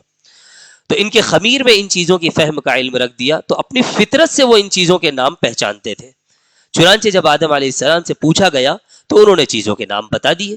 تو علم الاسماء یا علم الاشیاء یہ آدم علیہ السلام کا اعزاز ہے، یہ لے کر تشریف لائے تھے، وہ لے کر آئے تھے. وہ چنانچہ آدم علیہ السلام جب دنیا میں آئے تو دنیا میں کسی چیز کا کچھ بھی نام نہیں تھا، تو کسی نے تو نام رکھنا ہی تھا. دیکھیے حضرت بھی کہہ رہے ہیں کہ بھائی ایک فطری چیز تھی. حضرت آدم کو نہیں، انسان آگے بڑھتا چند صدیاں بھی نہیں گزرتی، وہ کہتا بھائی بہت پریشانی ہوتی ہے اور غائبانہ طور پر تو کسی چیز کا تذکرہ ہی نہیں کر سکتے، اس لیے جلدی جلدی سب کے نام رکھو. آج بھی وہ سنت جاری ہے، انسانوں کی فطری چیز ہے. تو کہہ رہے ہیں حضرت کہ کسی کو تو نام رکھنا ہی تھا. جو ہم اس کرسی کو کرسی کہتے ہیں، اس زمین کو زمین کہتے ہیں، اس آسمان کو آسمان کہتے ہیں، اس کو چھت کہتے ہیں، آخر کبھی کسی نے تو یہ نام رکھے ہوں گے. تو آدم علیہ السلام کی زبان سریانی تھی، اپنی زبان میں انہوں نے اس وقت چیزوں کے نام رکھے. یہ درخت ہے، یہ پہاڑ ہے، یہ پھل ہے. جو آج بدلتے ہوئے نام ہمارے پاس پہنچے ہوئے ہیں ان کے اصل نام ابتدا میں حضرت آدم علیہ السلام نے بتلا دیے تھے. چنانچہ ان کی جو اولاد آگے بڑھی تو انہوں نے کہنا شروع کر دیا کہ یہ درخت ہے، یہ روٹی ہے، یہ پانی ہے. یہ نام رکھنے کا اعزاز آدم علیہ السلام کو ملا. آدم علیہ السلام نے یہ نام متعین کر دیے. یہ حضرت آدم علیہ السلام کا اعزاز ہو گیا. پھر اس کے بعد ایک اور پیغمبر آئے جن کا نام حضرت ادریس علیہ السلام تھا. حضرت ادریس علیہ السلام اللہ تعالیٰ کی طرف سے علم قلم لے کر آئے، لکھنے کا علم. چنانچہ اس سے پہلے انسانوں کو بولنا آتا تھا، نام لینے آتے تھے، ہاتھ سے لکھنا نہیں جانتے تھے. تو وہ کاتب حضرات کے امام بنے. کون؟ حضرت ادریس علیہ السلام. یہ بھی تو ایک فن ہے جو چل رہا ہے. تو ادریس علیہ السلام نے آ کر ان چیزوں کو لکھنا شروع کیا. وہ اس وقت کی اس وقت کی خوشخطی کی طرح نہیں تھی. بس کسی چیز کو لکھنا ہوتا تو ایک علامت بنا دیتے تھے. وہ ان کی اپنی زبان تھی، ان علامتوں سے لوگ سمجھ جاتے تھے. اس طرح ان کو مقصود کلام حاصل ہو جاتا تھا. یعنی آج کی دنیا میں بھی اگر اس کو موٹا موٹا سمجھنا ہو تو گویا، میں تمثیل نہیں کہہ رہا، میں یہ نہیں کہہ رہا ہوں وہی تھی، لیکن اس کے قریب اگر بظاہر لگتا ہے چائنیز لینگویج ہے. ہاں یہ صرف ہنسانے کے لیے نہیں کہہ رہا ہوں. ان کے یہاں اتنے حروف توجی ہیں کہ باضابطہ، شاید جہاں تک میں نے پڑھا یا معلومات حاصل ہوئی، جملوں کا اصلاً تصور نہیں ہے کہ الگ الگ الفاظ ہوں، ان کو جوڑیے اور جملے بنائیے. نہیں، بھرمار ہے حروف تہجی کی اور زیادہ سے زیادہ گویا الفاظ کی. تو ایک ایک حرف اور ایک ایک لفظ پورے معانی اور مفاہیم رکھتا ہے، پورے معنی پورے. تو اس لیے بہت کثرت سے، حالانکہ وہ مشکل چیز ہے لیکن بہرحال وہاں کے لوگوں کو آتی ہے. کوئی سیکھنا چاہے تو سیکھ سکتا ہے. تو جیسے وہ ایسے ہی نا علامت بنی ہوئی ہے، وہ پہچان لیں گے. ہم تو 10-12 لکھ دی جائیں تو ہم ان میں سے کہیں گے 3 کامن ہو گئی ہیں، لگتا ہے سیم ریپیٹ ہو گئی ہیں. ٹھیک ہے، حالانکہ ایسا نہیں ہے. بہرحال تو کہہ رہے ہیں کہ آج کی خوشخطی کی طرح نہیں تھی بلکہ علامت ہوتی تھی. وہ اپنی زبان تھی، وہ سمجھتے تھے اس کو. اس طرح ان کو مقصود کلام حاصل ہو جاتا تھا. تو یہ لکھنے کا فن اللہ نے ادریس علیہ السلام کے ذریعے سے بھیجا. تو انسانیت کو بولنا بھی آ گیا، لکھنا بھی آ گیا. انسانیت جوان ہوتی گئی، جیسے بچہ ہوتا ہے لڑکپن کی عمر کو آ جاتا ہے۔ حلال اور حرام کا اس وقت ایک موٹا تصور تھا، موٹی موٹی باتیں تھیں کہ بھئی یہ حلال یہ حرام جیسے قتل کرنا منع ہے، یہ تصور تھا، لیکن باقاعدہ شریعت کا ڈھانچہ نہیں تھا۔ حلال اور حرام کا علم ایک ڈھانچے کے طور پر اللہ تعالیٰ نے حضرت نوح علیہ السلام کو عطا کیا۔ نوح علیہ السلام پہلے پیغمبر تھے جو علم الحلال والحرام لے کر دنیا میں آئے۔ اب ایک شریعت کی باقاعدہ شکل بنتی گئی، یہ حلال ہے یہ حرام ہے۔ آپ یوں سمجھیں کہ بعض لوگ محض کچھ باتیں پڑھ لیتے ہیں اور بعض لوگ کسی کورس کے مطابق پڑھتے ہیں، تو کورس کے مطابق پڑھنا اور ہے اور شخصی مطالعہ اور ہے۔ تو آپ یوں سمجھیں کہ ان سے پہلے شخصی مطالعہ تھا، ذاتی مطالعہ، سیلف اسٹڈی گویا، اور حضرت نوح علیہ السلام ایک نصاب لے کر آ گئے، کریکولم لے کر آ گئے کہ یہ حلال ہے اور یہ حرام ہے۔ اب ایک نقطہ کھلا کہ بخاری شریف میں امام بخاری رحمہ اللہ ایک آیت لائے ہیں، قرآن کریم کی آیت ہے 6 پارے کی، انا اوحینا الیک، اے میرے حبیب ہم نے آپ کی طرف وحی نازل کی، کما اوحینا الی نوح والنبیین من بعدہ، جیسا کہ ہم نے حضرت نوح اور ان کے بعد والے نبیوں پر وحی بھیجی تھی۔ تو طالب علم کے ذہن میں اشکال پیدا ہوتا ہے کہ آدم علیہ السلام کا نام کیوں نہیں لیا؟ انا اوحینا الیک کما اوحینا الی نوح، تو حضرت نوح سے وحی کا تذکرہ کیوں ہو رہا ہے؟ حضرت آدم کو بھی تو وحی ملی ہوگی، جد امجد تو آدم علیہ السلام تھے، تو کہنا تو یہی چاہیے تھا کہ ہم نے آپ کی طرف وحی نازل کی جیسے ہم نے آدم علیہ السلام کی طرف وحی نازل کی، سلسلہ تو وہاں سے ہی شروع ہوا تھا۔ ایسا نہیں کیا، بلکہ جہاں سے یہ نصاب شروع ہوا تھا، یہ کریکولم، یہ سلیبس جہاں سے سٹارٹ ہوا ہے وہاں سے تذکرہ کر رہے ہیں۔ تو وہ کہاں سے شروع ہوا ہے؟ حضرت نوح علیہ السلام سے، باضابطہ شریعت حلال و حرام کا علم۔ تو جہاں سے یہ نصاب شروع ہوا تھا اسی کا تذکرہ کیا۔ یہ حضرت نوح علیہ السلام سے سلسلہ شروع ہوا، اس لیے جب نصاب کی بات آئی تو اللہ تعالیٰ فرماتے ہیں کہ آپ کی طرف بھی وحی بھیجی جیسے ہم نے نوح علیہ السلام کی طرف وحی بھیجی تھی۔ یعنی یہ تذکرہ بھی حضرت نوح علیہ السلام ہی کے اعزاز اور ان کی تکریم اور ان کا جو مقام ہے اسی کی وضاحت کے ذیل میں یہ بات ذکر کی ہے۔ کائنات کی روحانیت کی تکمیل۔ اچھا، اب اگلی بات سنیے کہ اللہ رب العزت نے ارشاد فرمایا کہ ان اللہ اصطفى آدم، کہ اللہ نے آدم کو پسند کر لیا، چن لیا، اس لیے کہ جسمانی باپ ہونے کے لحاظ سے نمایاں ہے، ان کی ایک امتیازی شان ہے۔ وَنُوحًا، یعنی دوسری جگہ جہاں اللہ نے اصطفاء کا تذکرہ کیا، چننے کا، سلیکشن کا، وہاں تو حضرت آدم سے تذکرہ شروع کیا، حضرت آدم پھر نوح، اور جہاں وحی کا تذکرہ کیا وہاں حضرت نوح علیہ السلام سے تذکرہ کیا۔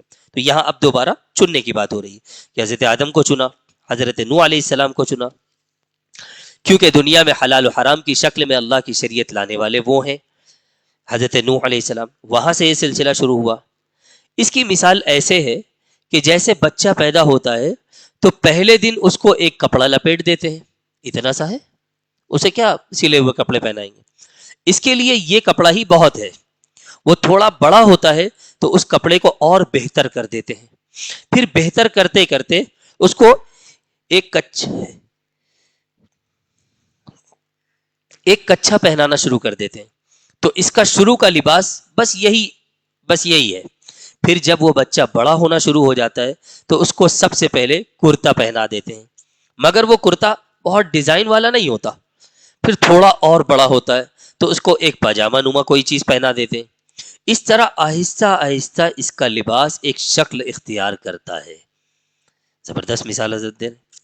تو جب اس نے لباس پہنا تو عمر کہیں 5-7 مہینے ہو چکی تھی۔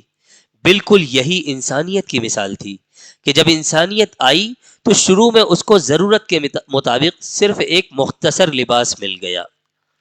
اصل لباس کی بات نہیں ہو رہی ہے، وہ تو دے دیا گیا تھا کہ بھائی ہاں، حضرت آدم کو بھی بتلا دیا تھا کہ سطر چھپانا ہے، اور لباس، اس لباس کی بات نہیں ہو رہی ہے، چونکہ مثال دے رہے ہیں نا، جو جیسے بچہ ہوتا ہے کہ پیدا ہوا تو ایک مختصر سا کپڑا ہی اس کے لباس کے طور پر کافی ہے، تو ایسے ہی انسانیت ابھی شروع ہو رہی ہے۔ ابھی حضرت آدم تشریف لائے ہیں، دنیا میں چند لوگ ہیں، دھیرے دھیرے آبادی بڑھے گی، ابھی تو ان کو بہت کچھ دیکھنا ہے، سمجھنا ہے، تو انہیں تو ابھی بنیادی جینا کیسے ہے، دنیا میں چیزوں کو کیسے برتنا ہے، یہ احکامات، باقی احکامات تھوڑے سے، حلال حرام کے بہت مختصر سے. تو یہ مختصر سا لباس اس کو کہا گیا.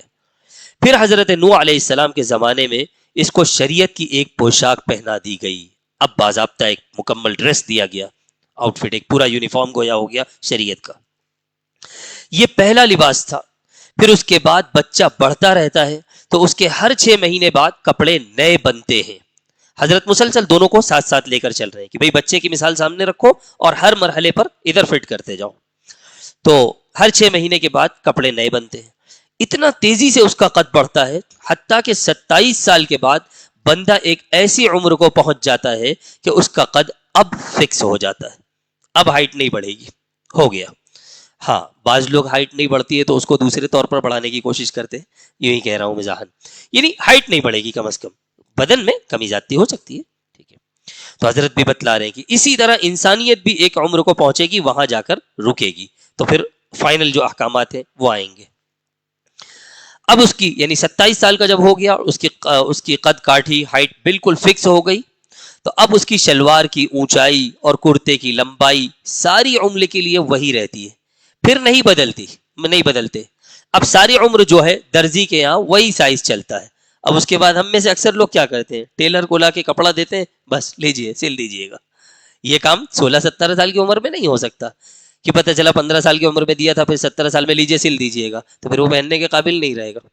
بہرحال یہی حال شریعت کا ہے کہ شروع میں مختصر لباس تھا, پھر لباس شروع ہوا نوح علیہ السلام کے ذریعے سے, مگر شریعت میں تبدیلیاں آتی گئیں, حتیٰ کہ جب نبی علیہ السلام تشریف لائے تو انسانیت اپنی جوانی اور کمال کو پہنچ چکی تھی. اللہ نے ان کو جو شریعت کی پوشاک دی, اب یہ ایک ایسا سائز ہے جو قیامت تک انسان کے لیے کافی ہے. اب کسی نئے دین کی ضرورت نہیں. تو اللہ رب العزت نے آدم علیہ السلام کو, نوح علیہ السلام کو اور آل ابراہیم کو چن لیا, تو ابراہیم علیہ السلام بھی چنے گئے, اور آگے ان کی نسل میں حضرت موسیٰ علیہ السلام بھی تھے, وہ بھی چنے گئے, کیونکہ ابراہیم علیہ السلام کی اولاد میں حضرت یعقوب علیہ السلام تھے, اور آگے ان کی نسل سے بنی اسرائیل چلے, اور بنی اسرائیل میں موسیٰ علیہ السلام تھے, تو موسیٰ علیہ السلام بھی چنے گئے, سلیکٹڈ تھے. اور پھر اللہ تعالیٰ نے اس دنیا میں اپنے حبیب صلی اللہ علیہ وسلم کی تشریف آوری سے پہلے ایک پیغمبر علیہ السلام کو بھیجا, جنہوں نے باقاعدہ آپ کی تشریف آوری کا اعلان کیا. ہو سکتا ہے کہ وہ اعلان آج کی تراویح میں انشاءاللہ آپ سنیں, سورہ صف میں نا, ہاں قاری صاحب ہو سکتا ہے پڑھیں گے. جیسے دنیا کا بھی دستور ہے, کہیں بھی محفل لگتی ہے تو مہمان خصوصی کے آنے سے پہلے اسٹیج پر کوئی نہ کوئی اعلان کرتا ہے کہ اب فلاں فلاں حضرت تشریف لا رہے ہیں. یہ ہمیشہ کا دستور ہے, کبھی بھی مہمان خصوصی ویسے ہی نہیں آ کر کھڑا ہو جاتا. اللہ رب العزت نے انبیاء علیہ السلام میں سے یہ کام حضرت عیسیٰ علیہ السلام سے لیا. چنانچہ وہ تشریف لائے اور انہوں نے کہا, یأتی من بعدی اسمہ احمد, کہ میرے بعد ایک پیغمبر علیہ السلام آ رہے ہیں, ان کا نام احمد ہوگا. تھوڑا سا اگر پیچھے سے لے تو وہ مبشرا برسول یأتی من بعدی اسمہ احمد, ملا کر پڑھیں گے تو ویسے ہی تجوید کے قاعدے کے مطابق یأتی من بعد اسمہ احمد, اسم کا ہمزۃ الوصل ساخت ہو جائے گا. ٹھیک ہے, اور پھر وہ اعلان کرنے والا کہتا ہے کہ اب میں آپ کے اور ان کے درمیان حائل نہیں ہونا چاہتا. تو حضرت عیسیٰ علیہ السلام نے بھی یہی کیا. اتنی جلدی ایک طرف ہوئے کہ موت کا بھی انتظار نہیں کیا, وہ آسمانوں پر پہنچ گئے. بھئی پھر اعلان کر کے کہیں تو بیٹھنا ہوتا ہے, ہو ہی گئے, کب ہوگا اللہ جانتا ہے. ہم یہ نہیں کہہ رہے ہیں کہ بس اب حضرت عیسیٰ آنے والے ہیں, آثار و قرائن بظاہر ہیں, واللہ عالم. تو یہ چیزیں کوئی طے نہیں کر سکتا ہے, تو چونکہ قیامت کی نشانیوں میں سے ہے نا. بہرحال تو دنیا تو حدوث والی جگہ ہے, یہاں رہیں گے تو پھر جسم کے اوپر اس کے اثرات ہوں گے. آؤ میرے پاس آسمانوں پر, ہم آپ کو وہاں بیٹھائیں گے. سینکڑوں سال گزر جائیں گے, جب مہمان خصوصی دنیا سے اپنا کام کر کے چلے جائیں گے, تشریف لے جائیں گے, تو ہم آپ کو دوبارہ آخری اناؤنسمنٹ کے لیے بھیجیں گے.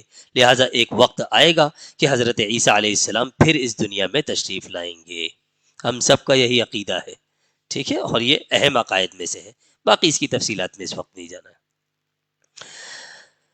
منتخب 6 انبیاء.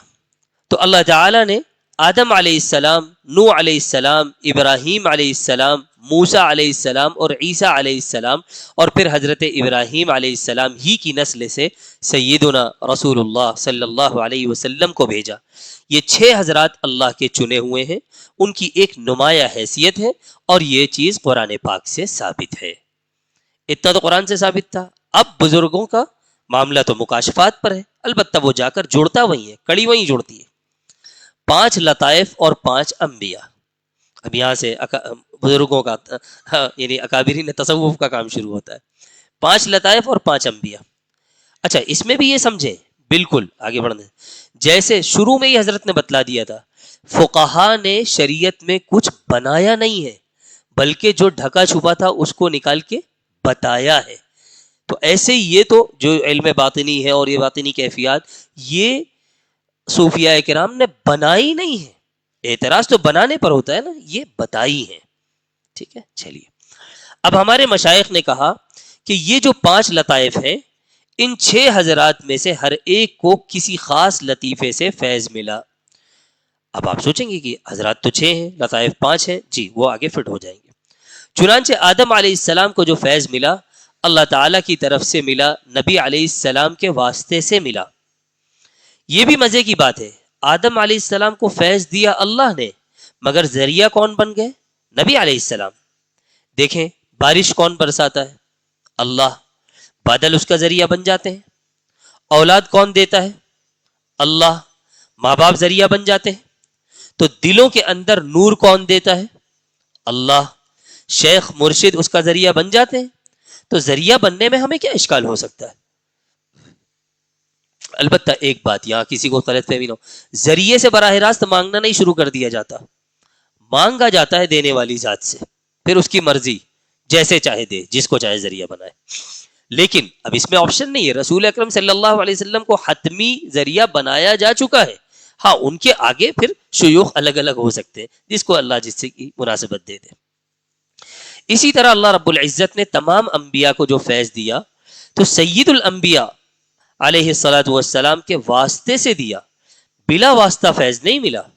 مخلوق اور اللہ تعالیٰ کے درمیان سید البشر صلی اللہ علیہ وسلم ایک واسطہ بنے، ذریعہ بنے، ایک میڈیم بنے۔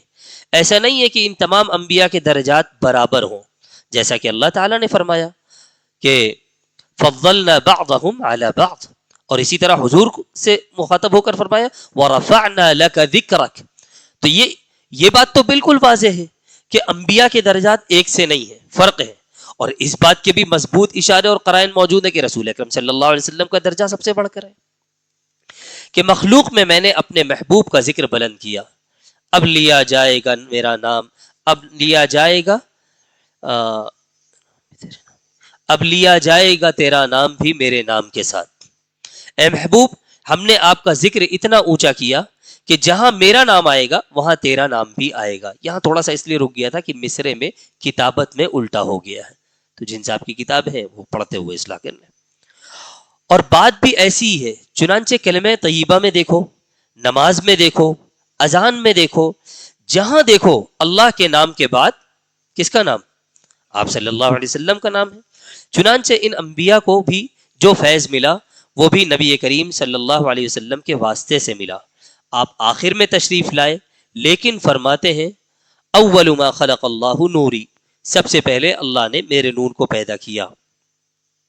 بہرحال یہ بھی روایت کے الفاظ کا مسئلہ آئے گا، جیسے حضرت نے اسے کہا تھا نا کہ کسی درس میں کہ کنت کنزا مخفیا فاحببت ان اعرف فخلقت الخلق، تو یہ کہا گیا کہ بھئی مضمون تو ثابت ہے، الفاظ سند کے ساتھ ثابت نہیں ہے کہ حضور کی طرف براہ راست نسبت کر دی جائے۔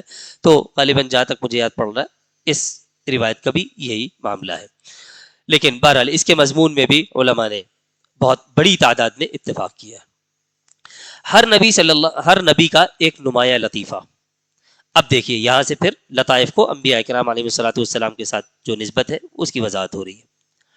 حضرت آدم علیہ السلام کا جو نمایاں لطیفہ تھا وہ لطیفہ قلب تھا، تو لطیفہ قلب کا تعلق گویا حضرت آدم سے، تو ان کے لطیفہ قلب میں جو فیوزات پہنچے وہ تجلیات افعالیہ کے ذریعے پہنچے، یہاں تجلیات کی بات ہو رہی ہے، یعنی آگے جو تجلیات والے اسباق ہوتے ہیں، یہ ابتدائی جو اللہ اللہ والے اسباق ہیں اس کے موقع کی لطیفہ قلب کی بات نہیں ہو رہی، آگے مراقبہ احادیت اور اس کے بعد سے۔ تو آدم علیہ السلام کا جو نمایاں لطیفہ تھا وہ لطیفہ قلب تھا، تو ان کے لطیفہ قلب میں جو فیوزات پہنچے وہ تجلیات افعالیہ کے ذریعے پہنچے، اور نبی علیہ السلام کے لطیفہ قلب کے ذریعے پہنچے۔ تو اللہ تعالیٰ نے تجلیات افعالیہ کا فیض نبی صلی اللہ علیہ وسلم کے لطیفہ قلب پر، اور نبی صلی اللہ علیہ وسلم کے لطیفہ قلب سے حضرت آدم علیہ السلام کے قلب تک پہنچایا۔ حضرت آدم علیہ السلام کو اس سبق کے ساتھ مناسبت دوسروں سے زیادہ تھی۔ اس پیراگراف کا ایک ایک لفظ یعنی معانی، بہت سارے معانی رکھتا ہے، کہنے کو تو معانی کا سمندر بھی کہا جا سکتا ہے، لیکن میں احتیاط سے کہہ رہا ہوں کہ بہت سارے معانی رکھتا ہے۔ تو حضرت نے بعض باتیں اشاروں میں حل کی ہیں، ہم تھوڑا سا اس کو سمجھنا چاہیں گے۔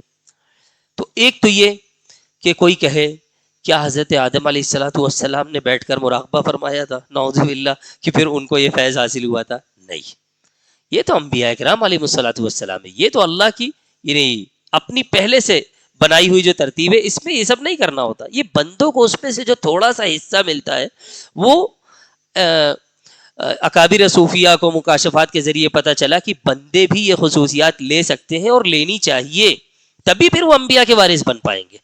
بھئی یہ خصوصیات ہی نہیں رہیں گے تو کس چیز کے وارث ہیں؟ تو انبیاء والا کام کرنا ہے اور انبیاء کی طرح کی زندگی گزارنی ہے تو پھر یہ خصوصیات ہونی چاہیے، وہ اس طرح ملیں گی۔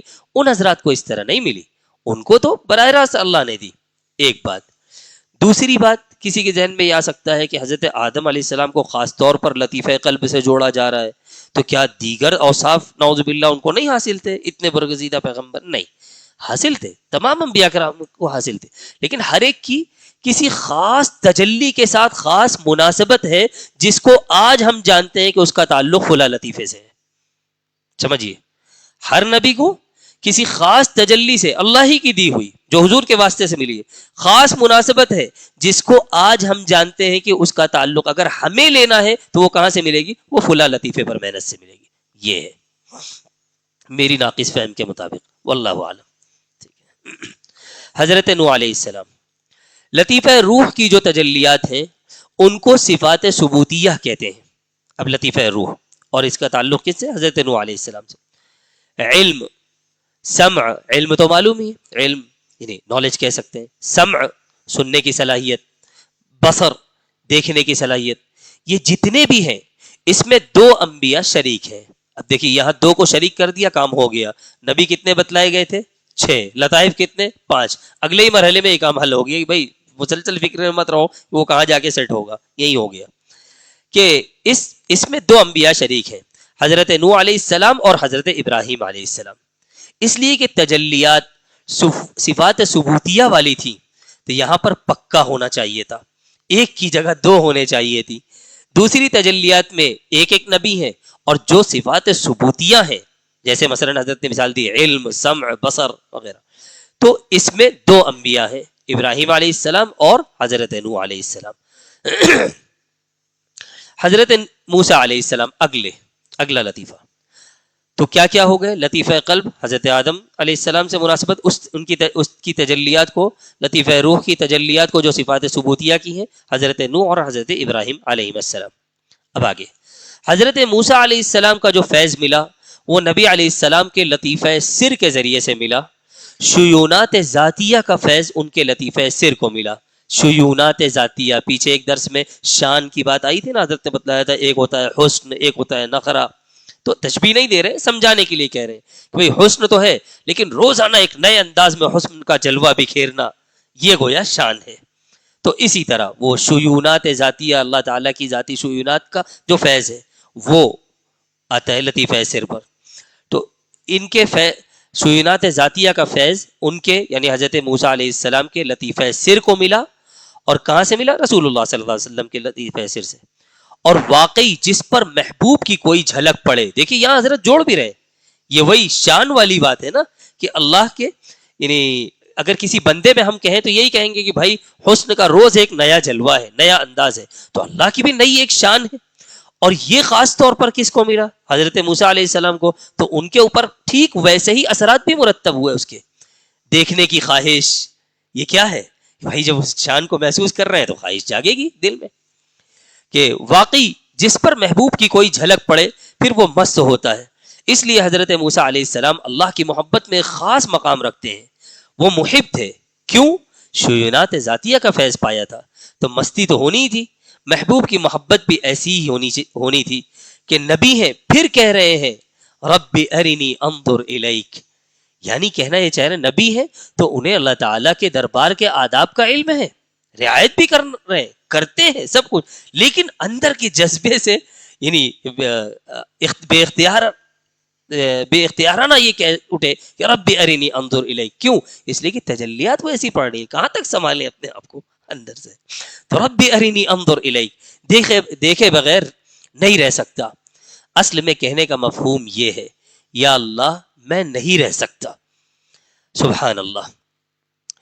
تو بہرحال اچھا یہاں ایک عجیب بات ہے کہ نبی علیہ السلام معراج پر تشریف لے گئے تو سارے انبیاء عالم ارواح میں تھے، لیکن جب نبی علیہ السلام وہاں سے آئے تو راستے میں موسیٰ علیہ السلام سے ملاقات ہوئی. یعنی تھے تو عالم ارواح میں سارے انبیاء، لیکن موسیٰ علیہ السلام سے خاص طور پر واپسی میں ملاقات ہوئی. تو انہوں نے کہا کیا ملا؟ کہا تحفہ ملا. فرمایا کتنا؟ کہا 50 نمازیں. اے اللہ کے محبوب صلی اللہ علیہ وسلم، میری امت کو تھوڑی سی پڑھنی تھی، بڑی مشکل تھی، تو ذرا ایک دفعہ جائیں درخواست کر لیں. یعنی میں بنی اسرائیل کا تجربہ کر چکا ہوں، تو آپ ایسا کریں کہ اس میں ذرا کمی کروا لیں تو آسانی ہو جائے گی. تو ذرا ایک دفعہ جائیں درخواست کر لیں. لہذا نبی علیہ السلام پہلی مرتبہ تشریف لے گئے 45 ہو گئیں. پھر گئے، یعنی پھر حضرت موسیٰ علیہ السلام نے مشورہ دیا کہ آپ پھر جائیے. اب حضرت بتانا آگے کچھ اور چاہ رہے ہیں، شاید آپ لوگ سمجھ گئے، بہرحال دیکھیے. تو 40 ہو گئیں. اسی طرح 9 مرتبہ تشریف لے گئے تو 50 کی جگہ 5 رہ گئیں.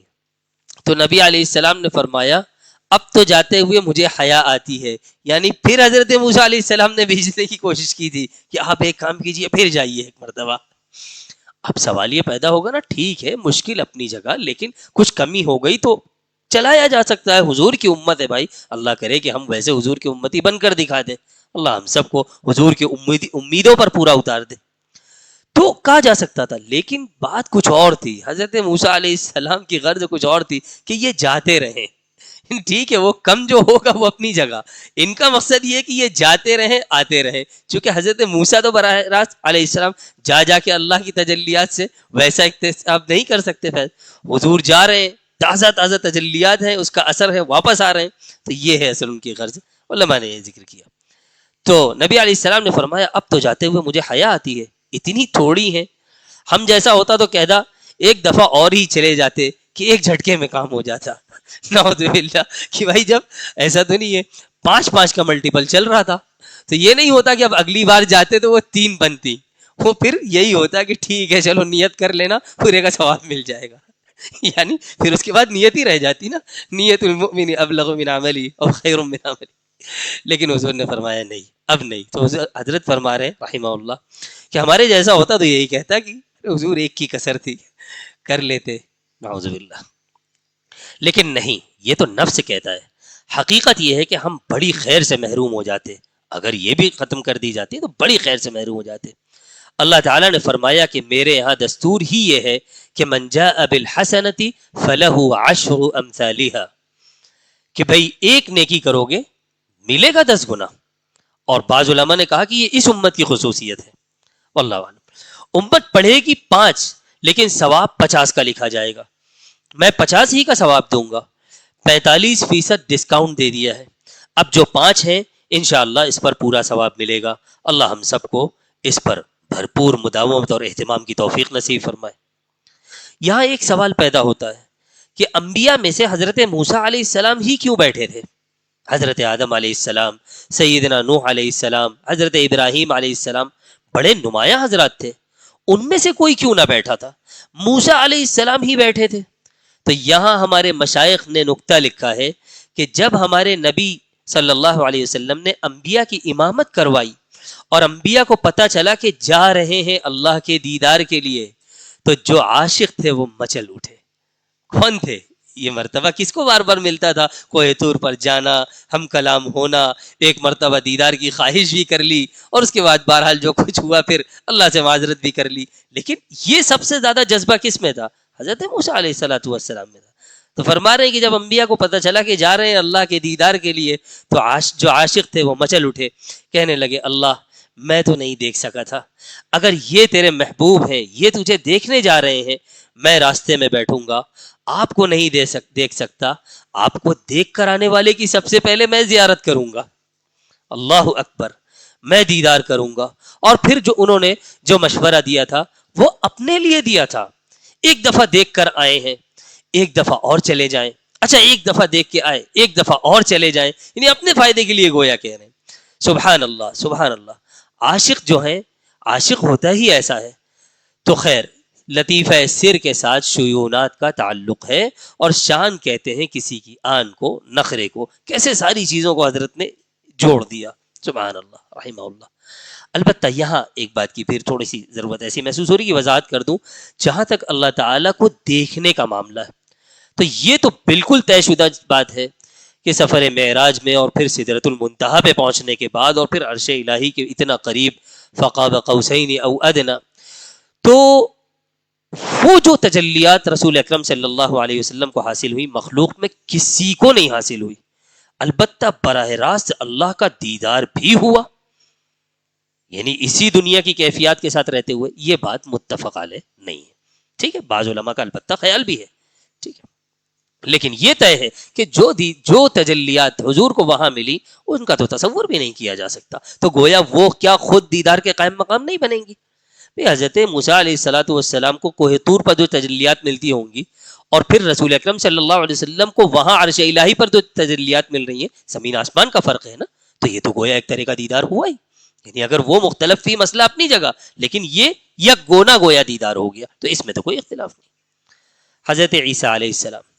پھر اس کے بعد صفات سلبیہ، اللہ کی وہ صفات جن میں لینا اور دینا ہوتا ہے.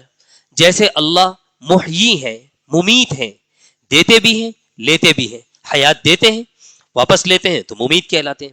نہیں مطلب لیتے وقت نہیں کہلاتے ہیں، وہ اللہ کی ازلی اور ابدی صفت ہے، لیکن اس میں یہی عمل ہوتا ہے. تو یہ ساری صفات سلبیہ ہیں. جہاں بھی لینا پایا جائے گا وہ صفات سلبیہ بنیں گی. تو حضرت عیسیٰ علیہ السلام کو صفات سلبیہ کا فیض نبی علیہ السلام کے لطیفہ سر کے ذریعے سے ملا تھا، اور ان کو لطیفہ خفی کے ساتھ ایک منٹ کیا کیا ہو چکا؟ لطیفہ قلب، لطیفہ روح، لطیفہ سر. سر حضرت موسیٰ علیہ الصلوۃ والسلام والا ہے نا، تیسرے نمبر پر. چونکہ لطیفہ روح میں تو دو حضرات مشترک ہیں اور وہ افعال ذاتیہ کا ہے، اور یہ لطیفہ سر حضرت موسیٰ علیہ الصلوۃ والسلام کا شیونات ذاتیہ کا. اب نمبر ہے لطیفہ خفی کا، ٹھیک ہے. تو یہ شاید پرنٹنگ مسٹیک ہے. تو ان کو لطیفہ کہا گیا، صفات سلبیہ کا فیض نبی علیہ السلام کے لطیفہ خفی کے ذریعے سے ملا تھا، اور ان کو لطیفہ خفی کے ساتھ خصوصیت تھی، یعنی حضرت عیسیٰ علیہ الصلوۃ والسلام. اس لیے کہ ان کی زندگی میں اسی چیز نے نمایاں ہونا تھا. اس طرح کہ اللہ رب العزت نے ان کو ایسے معجزات دیے کہ فرمایا وَأُبْرِئُ الْأَكْمَحَ وَالْأَبْرَصَ وَأُحْيِي الْمَوْتَى بِإِذْنِ اللَّهِ. وہ بیماریوں کو سلب کر لیتے تھے.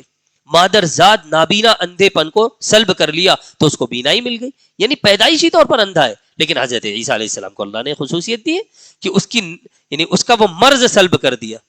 تو مرض جب سلب کریں گے تو کیا بچے گا؟ شفا بچے گا، یعنی اچھی صحیح سلامت حالت. اور وہ یہ ہے کہ اس کی بینائی آ جائے گی. یہ برس والے کی برس کی بیماری سلب کر لی، بالکل ٹھیک ہو گیا. ان کی توجہات سلبی تھیں، چونکہ صفات سلبیہ ان پر وارد ہو رہی تھی، تو اس لیے حضرت عیسیٰ علیہ السلام کو صفات سلبیہ کے ساتھ مناسبت زیادہ تھی. تو ایسا بندہ پھر دنیا میں شادی کر کے رہ سکتا ہے؟ حضرت عیسیٰ علیہ السلام کی زندگی فقیرانہ زندگی تھی. وہ اس طرح کہ انہوں نے سب کچھ پھینک دیا کہ بس ایک تکیہ چاہیے سونے کے لیے اور ایک پیالہ چاہیے جس سے پانی پی لیا کروں.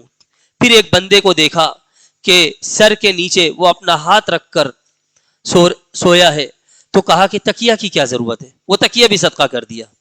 پھر آگے جا کر دیکھا کہ ایک بندہ چلو میں پانی پی رہا ہے، تو کہنے لگے کہ پیالے کی کیا ضرورت ہے، پیالہ بھی اللہ کے راستے میں صدقہ کر دیا. یعنی بالکل بدن پر جو لباس ہے وہ تو اللہ کا حکم ہے، وہ تو رکھنا ہے، اس کے علاوہ خارجی چیزیں ان سے بالکل مجرد ہو گئے، الگ. یعنی ان کی زندگی اس طرح تھی جیسے کوئی فرد ہو کر اللہ کے لیے زندگی گزارتا ہے، بالکل تنہا ہو کر، ایبسولوٹ ایک ہے بالکل. ہر ارد گرد کی چیز کو اپنے سے ہٹا دیتا ہے. وہ تجلیات جو سلبیہ تھی ان کے اوپر بالکل وہی اثرات نظر آتے ہیں. آپ دیکھیں مکاشفات سے اکابر صوفیہ نے جو باتیں بتلائیں بالکل پائی دست قیاس نہیں معلوم ہوتی، بالکل ہو بہو پوری فٹ ہوتی ہیں ان پر. تو یہ تھا، اسی لحاظ سے پھر حضرت نے فرمایا کہ ایسا بندہ شادی کر کے کیسے رہ سکتا ہے؟ بھائی ان کو تو بالکل الگ تھلگ رہنا ہے، تو ان کو زوجہ کی بھی ضرورت نہیں، وہ تقاضے کیسے پورے ہوں گے؟ اس لیے ہمارے مشائخ بھی جب کبھی کسی کو تعویذ لکھ کر دیتے ہیں، اب دیکھیے اگلا جملہ، اول تو دیتے ہی نہیں، حضرت کہہ رہے اس لیے ہمارے مشائخ بھی جب کسی کو تعویذ لکھ کر دیتے ہیں، پھر جملہ متحدہ اول تو دیتے ہی نہیں، اور اگر دیتے ہیں تو اس وقت اپنے لطیفہ خفی کی توجہ کے ساتھ دیتے ہیں. سبحان اللہ. یعنی ایک یہ ہے کہ عام سے عامل ہیں، خوب چلے لگا رکھے اور پتہ نہیں جو کیا ہے لکھ کے دیا ہے، ٹھیک ہے، لیکن اللہ والے عموماً دیتے نہیں ہیں، لیکن دیتے ہیں تو اس کی جو غیر معمولی تاثیر ہوتی ہے، تو پھر وہ جو ان کی اندرونی روحانی صلاحیت ہے، یہ ہے اصل روحانی. یعنی یہ کر رہے ہیں روحانی علاج اس شکل میں جو مشہور ہو گیا ہے روحانی علاج، تو پھر ویسی توجہ بھی ڈالتے ہیں، اور پھر صفات یعنی لطیفہ خفی کی صفات سلبیہ والی توجہ ڈالتے ہیں، اس کا ویسا اثر ہوتا ہے. تو کہہ رہے ہیں کہ اس وقت اپنے لطیفہ خفی کی توجہ کے ساتھ دیتے ہیں، پھر اللہ رب العزت اس تعویذ کے اندر ایک تاثیر رکھ دیتے ہیں. جیسے حضرت عیسیٰ علیہ السلام کے اندر ایک تاثیر تھی بیماریوں کو ختم کرنے کی، اس لطیفے سے اللہ تعالیٰ بڑی بڑی بیماریوں کو ختم فرما دیتے ہیں. کچھ پڑھنے کی ضرورت نہیں ہوتی، کچھ کرنے کی ضرورت نہیں ہوتی، ایک کاغذ ہی دے دیں مگر اپنے لطیفہ خفی کی توجہ اس پر ڈال دے تو اللہ تعالیٰ اس کاغذ کے پرچے سے بھی بندے کو شفا فرما دیتے ہیں. اب حضرت رسول اکرم صلی اللہ علیہ وسلم اور لطیفہ اخفا کا تعلق سیدنا رسول اللہ صلی اللہ علیہ وسلم کے ساتھ ہے. چنانچہ اللہ رب العزت کی جو شان جامع تھی، یعنی ان تمام کا جو مجموعہ تھا، اس کو شان جامع کہتے ہیں. اس کی براہ راست تجلی نبی صلی اللہ علیہ وسلم کے لطیفہ اخفا کے اوپر پڑی. کن کا؟ یعنی سب کا جامع. مثلا ابتدا میں ذکر کیا گیا افعال ذاتیہ کا لطیفہ قلب کے لیے، پھر تذکرہ کیا گیا صفات ثبوتیہ کا، پھر تذکرہ کیا گیا شیونات کا، پھر صفات سلبیہ کا. اب یہ سب ان سب کا جامع تو پھر وہ شان جامع، اور اس کے لیے لطیفہ اخفا اور اس سے گہری مناسبت رسول اکرم صلی اللہ علیہ وسلم کو. اس کی براہ راست تجلی نبی علیہ السلام کے لطیفہ اخفا کے اوپر پڑی.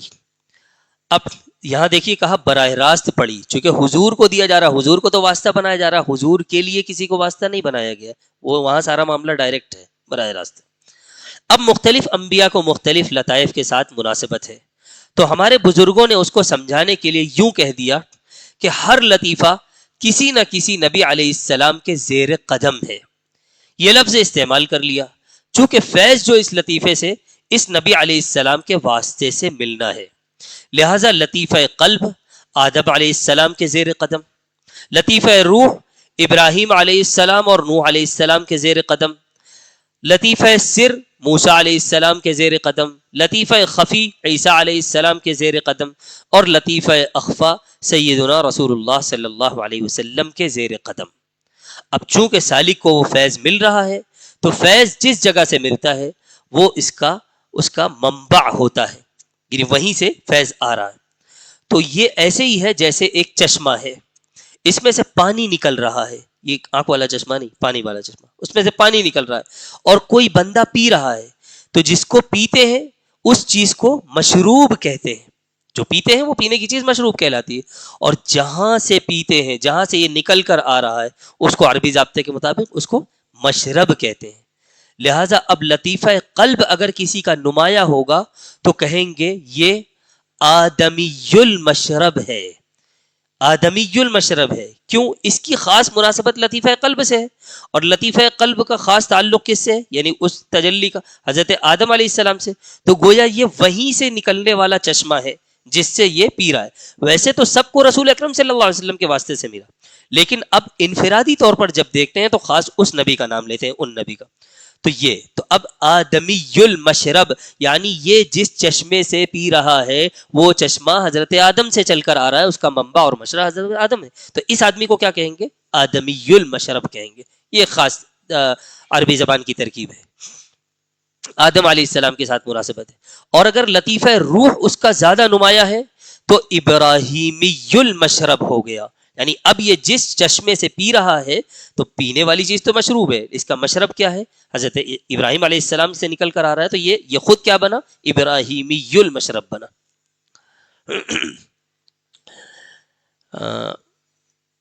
کہاں چلے گئے بھائی؟ لطیفہ سر اگر نمایاں ہے تو موسوی المشرب ہو گیا، لطیفہ خفی اگر نمایاں ہے تو عیسوی المشرب ہو گیا، اور اگر لطیفہ اخفا نمایاں ہے تو محمدی المشرب ہو گیا. تو یہ مشرب کا لفظ لا کر انہوں نے ذرا بات کو مختصر کر دیا. ابھی گفتگو باقی ہے، یہاں تو حضرت نے ایک مرحلہ مکمل کیا، اب آگے اس پر تفصیل سے گفتگو کریں گے کہ جو سالکین ہوتے ہیں ان کے الگ الگ مشرب ہوتے ہیں، ان کی کیا تفصیلات ہیں، ان کی کیا پہچان ہے. انشاءاللہ یہاں سے ہم درس کے سلسلے کو آگے کل پڑھائیں گے. کچھ صفحات باقی ہے، ہاں بہت زیادہ تو نہیں، لیکن پھر ہو جائے گی انشاءاللہ ترتیب سے. سال گزشتہ ایک صاحب نے، حالانکہ عالم تھے، حسن زن رکھ کے یہ سمجھا ہوگا کہ مثلا ایک چھوٹا سا بچہ بھی چاہے تو سورہ فاتحہ اور سورہ ناس تو سنا ہی سکتا ہے نا، اور نماز میں بھی پڑھا سکتا ہے. اب کسی کو یہ حسن زن ہو جائے کہ اگر یہ سورہ فاتحہ اس کو یاد ہے تو ہو سکتا ہے کہ یہ سورہ فاتحہ کے مضامین کا عالم بھی ہو. ایسا ہو جاتا ہے بعض لوگوں کو حسن، تو ان کو ہو سکتا ہے یہ لگا ہو کہ یہ پڑھ کر سناتے ہیں تو لگتا ہے تصوف کے علوم کے بہت بڑے عالم ہیں، حالانکہ عالم کیا مبتدی طالب علم بھی نہیں ہے. ٹھیک ہے، تو انہوں نے آ کر مجھ سے یہ دریافت کیا کہ یہ جو بات آئی کہ فلاں لطیفہ فلاں نبی کے زیر قدم، اس کے کیا معنی ہے؟ کیوں زیر قدم کہا گیا؟ تو میں نے ان سے یہی کہا، آج بھی یہی کہوں گا، بھائی مجھے نہیں معلوم یہ کیوں کہا گیا، یہ زیر قدم والی تعبیر کیوں آئی. لیکن بہرحال آدمی کچھ نہ کچھ پڑھتا رہتا ہے، کچھ چیزیں نظر سے گزرتی ہیں، سال بھر ہو گیا تو بعض باتیں ذہن میں آئی. اصل اچھا اتفاق سے یہ فکر بھی نہیں ہوئی کہ اب لاؤ تصوف کی بڑی کتابیں دیکھیں کہ کہیں اس کا تذکرہ ہے کیا. یا تو یوں کہوں کہ یہ توفیق نہیں ہو، یا یوں کہوں کہ یہ خاص مزاج ہے کہ بھائی ہر چیز میں نہیں پڑھنا ہے. تو ٹھیک ہے، وہ کہا گیا، ہم نے مان لیا، بس کافی ہے. اگر حضرت خود بتاتے تو اچھی بات تھی، باقی اگر اللہ نے ہم کو وہاں تک پہنچایا، اس لائق بنایا کہ ہم اکابر کی کتابیں اکابر صوفیہ کی پڑھ سکیں اور وہاں کہیں مل گیا تو الگ بات ہے. تو اصل جواب تو مجھے آج بھی نہیں معلوم ہے. کسی کو معلوم ہو جائے تو ضرور بتلا دے، ساتھی کو ہی بتلا دے، مجھے بھی بتلا دے کسی سے معلوم کر کے حضرت وغیرہ سے. تو میں ہی نہیں کہہ رہا ہوں کہ اب جا کے حضرت سے یہی معلوم کرنا شروع کر دیجیے گا. لیکن زیر قدم ایک تعبیر یہ بھی ہو سکتی ہے کہ اتباع کے معنی میں ہو سکتا ہے. زیر قدم یہ اتباع کے معنی میں بھی ہو سکتا ہے کہ بھائی فلاں نبی، یعنی ان کا کسب فیض کر رہا ہے کہ ان کے طریقے کی گویا. اب یہ ہے کہ اتباع سے کوئی یہ مفہوم نہ سمجھ لے کہ ان کی شریعت کی گویا اتباع کر رہا ہے، وہ تو نہیں ہو سکتا، رسول اکرم صلی اللہ علیہ وسلم ہی کی اتباع ہے. لیکن یہ ایک مفہوم ذہن میں آیا. اسی طرح یہ کہ بھائی ان کو اس سے خاص مناسبت ہے، اور جو اس کو حاصل کرنا چاہتا ہے تو ان کو ان کی نسبت حاصل کرنی ہوگی، محنت کرنی ہوگی، تو گویا انہی کے پاس جا کر ملے گی یہ چیز. تو اس کو بھی ہو سکتا ہے کہ زیر قدم سے تعبیر کر دیا جائے، واللہ عالم. بہرحال یہ اضافی 2-3 منٹ لیے، اس کا حاصل کچھ نہیں نکلا، لیکن میں نے کچھ یعنی انہوں نے پوچھا تھا، مجھے معلوم نہیں ہے، لیکن ذہن میں کچھ بات آئی تو ذکر کر دی. اس کو بھی کوئی جواب نہیں کہہ سکتے، واللہ عالم. کسی کے علم ہو تو پھر اطلاع کریں. ٹھیک ہے، یہاں روک دیتے ہیں. اس کے بعد اگلا عنوان ہے انسانوں کی مناسبتیں، تو سالکین کی پھر مناسبتوں کا بیان آگے آ رہا ہے انشاءاللہ. جزاکم اللہ. آپ حضرات کے صبر و ضبط کے لیے بہت مشکور و ممنون ہوں. مشکور اردو میں درست ہے، ٹھیک ہے، عربی میں نہیں. سبحان اللہ و بحمدہ، سبحانک اللہم و بحمدہ، نشہد ان لا الہ الا انت، نستغفرک و نتوب الیک. سبحان ربک رب العزۃ عما یصفون، وسلام علی المرسلین، والحمد للہ.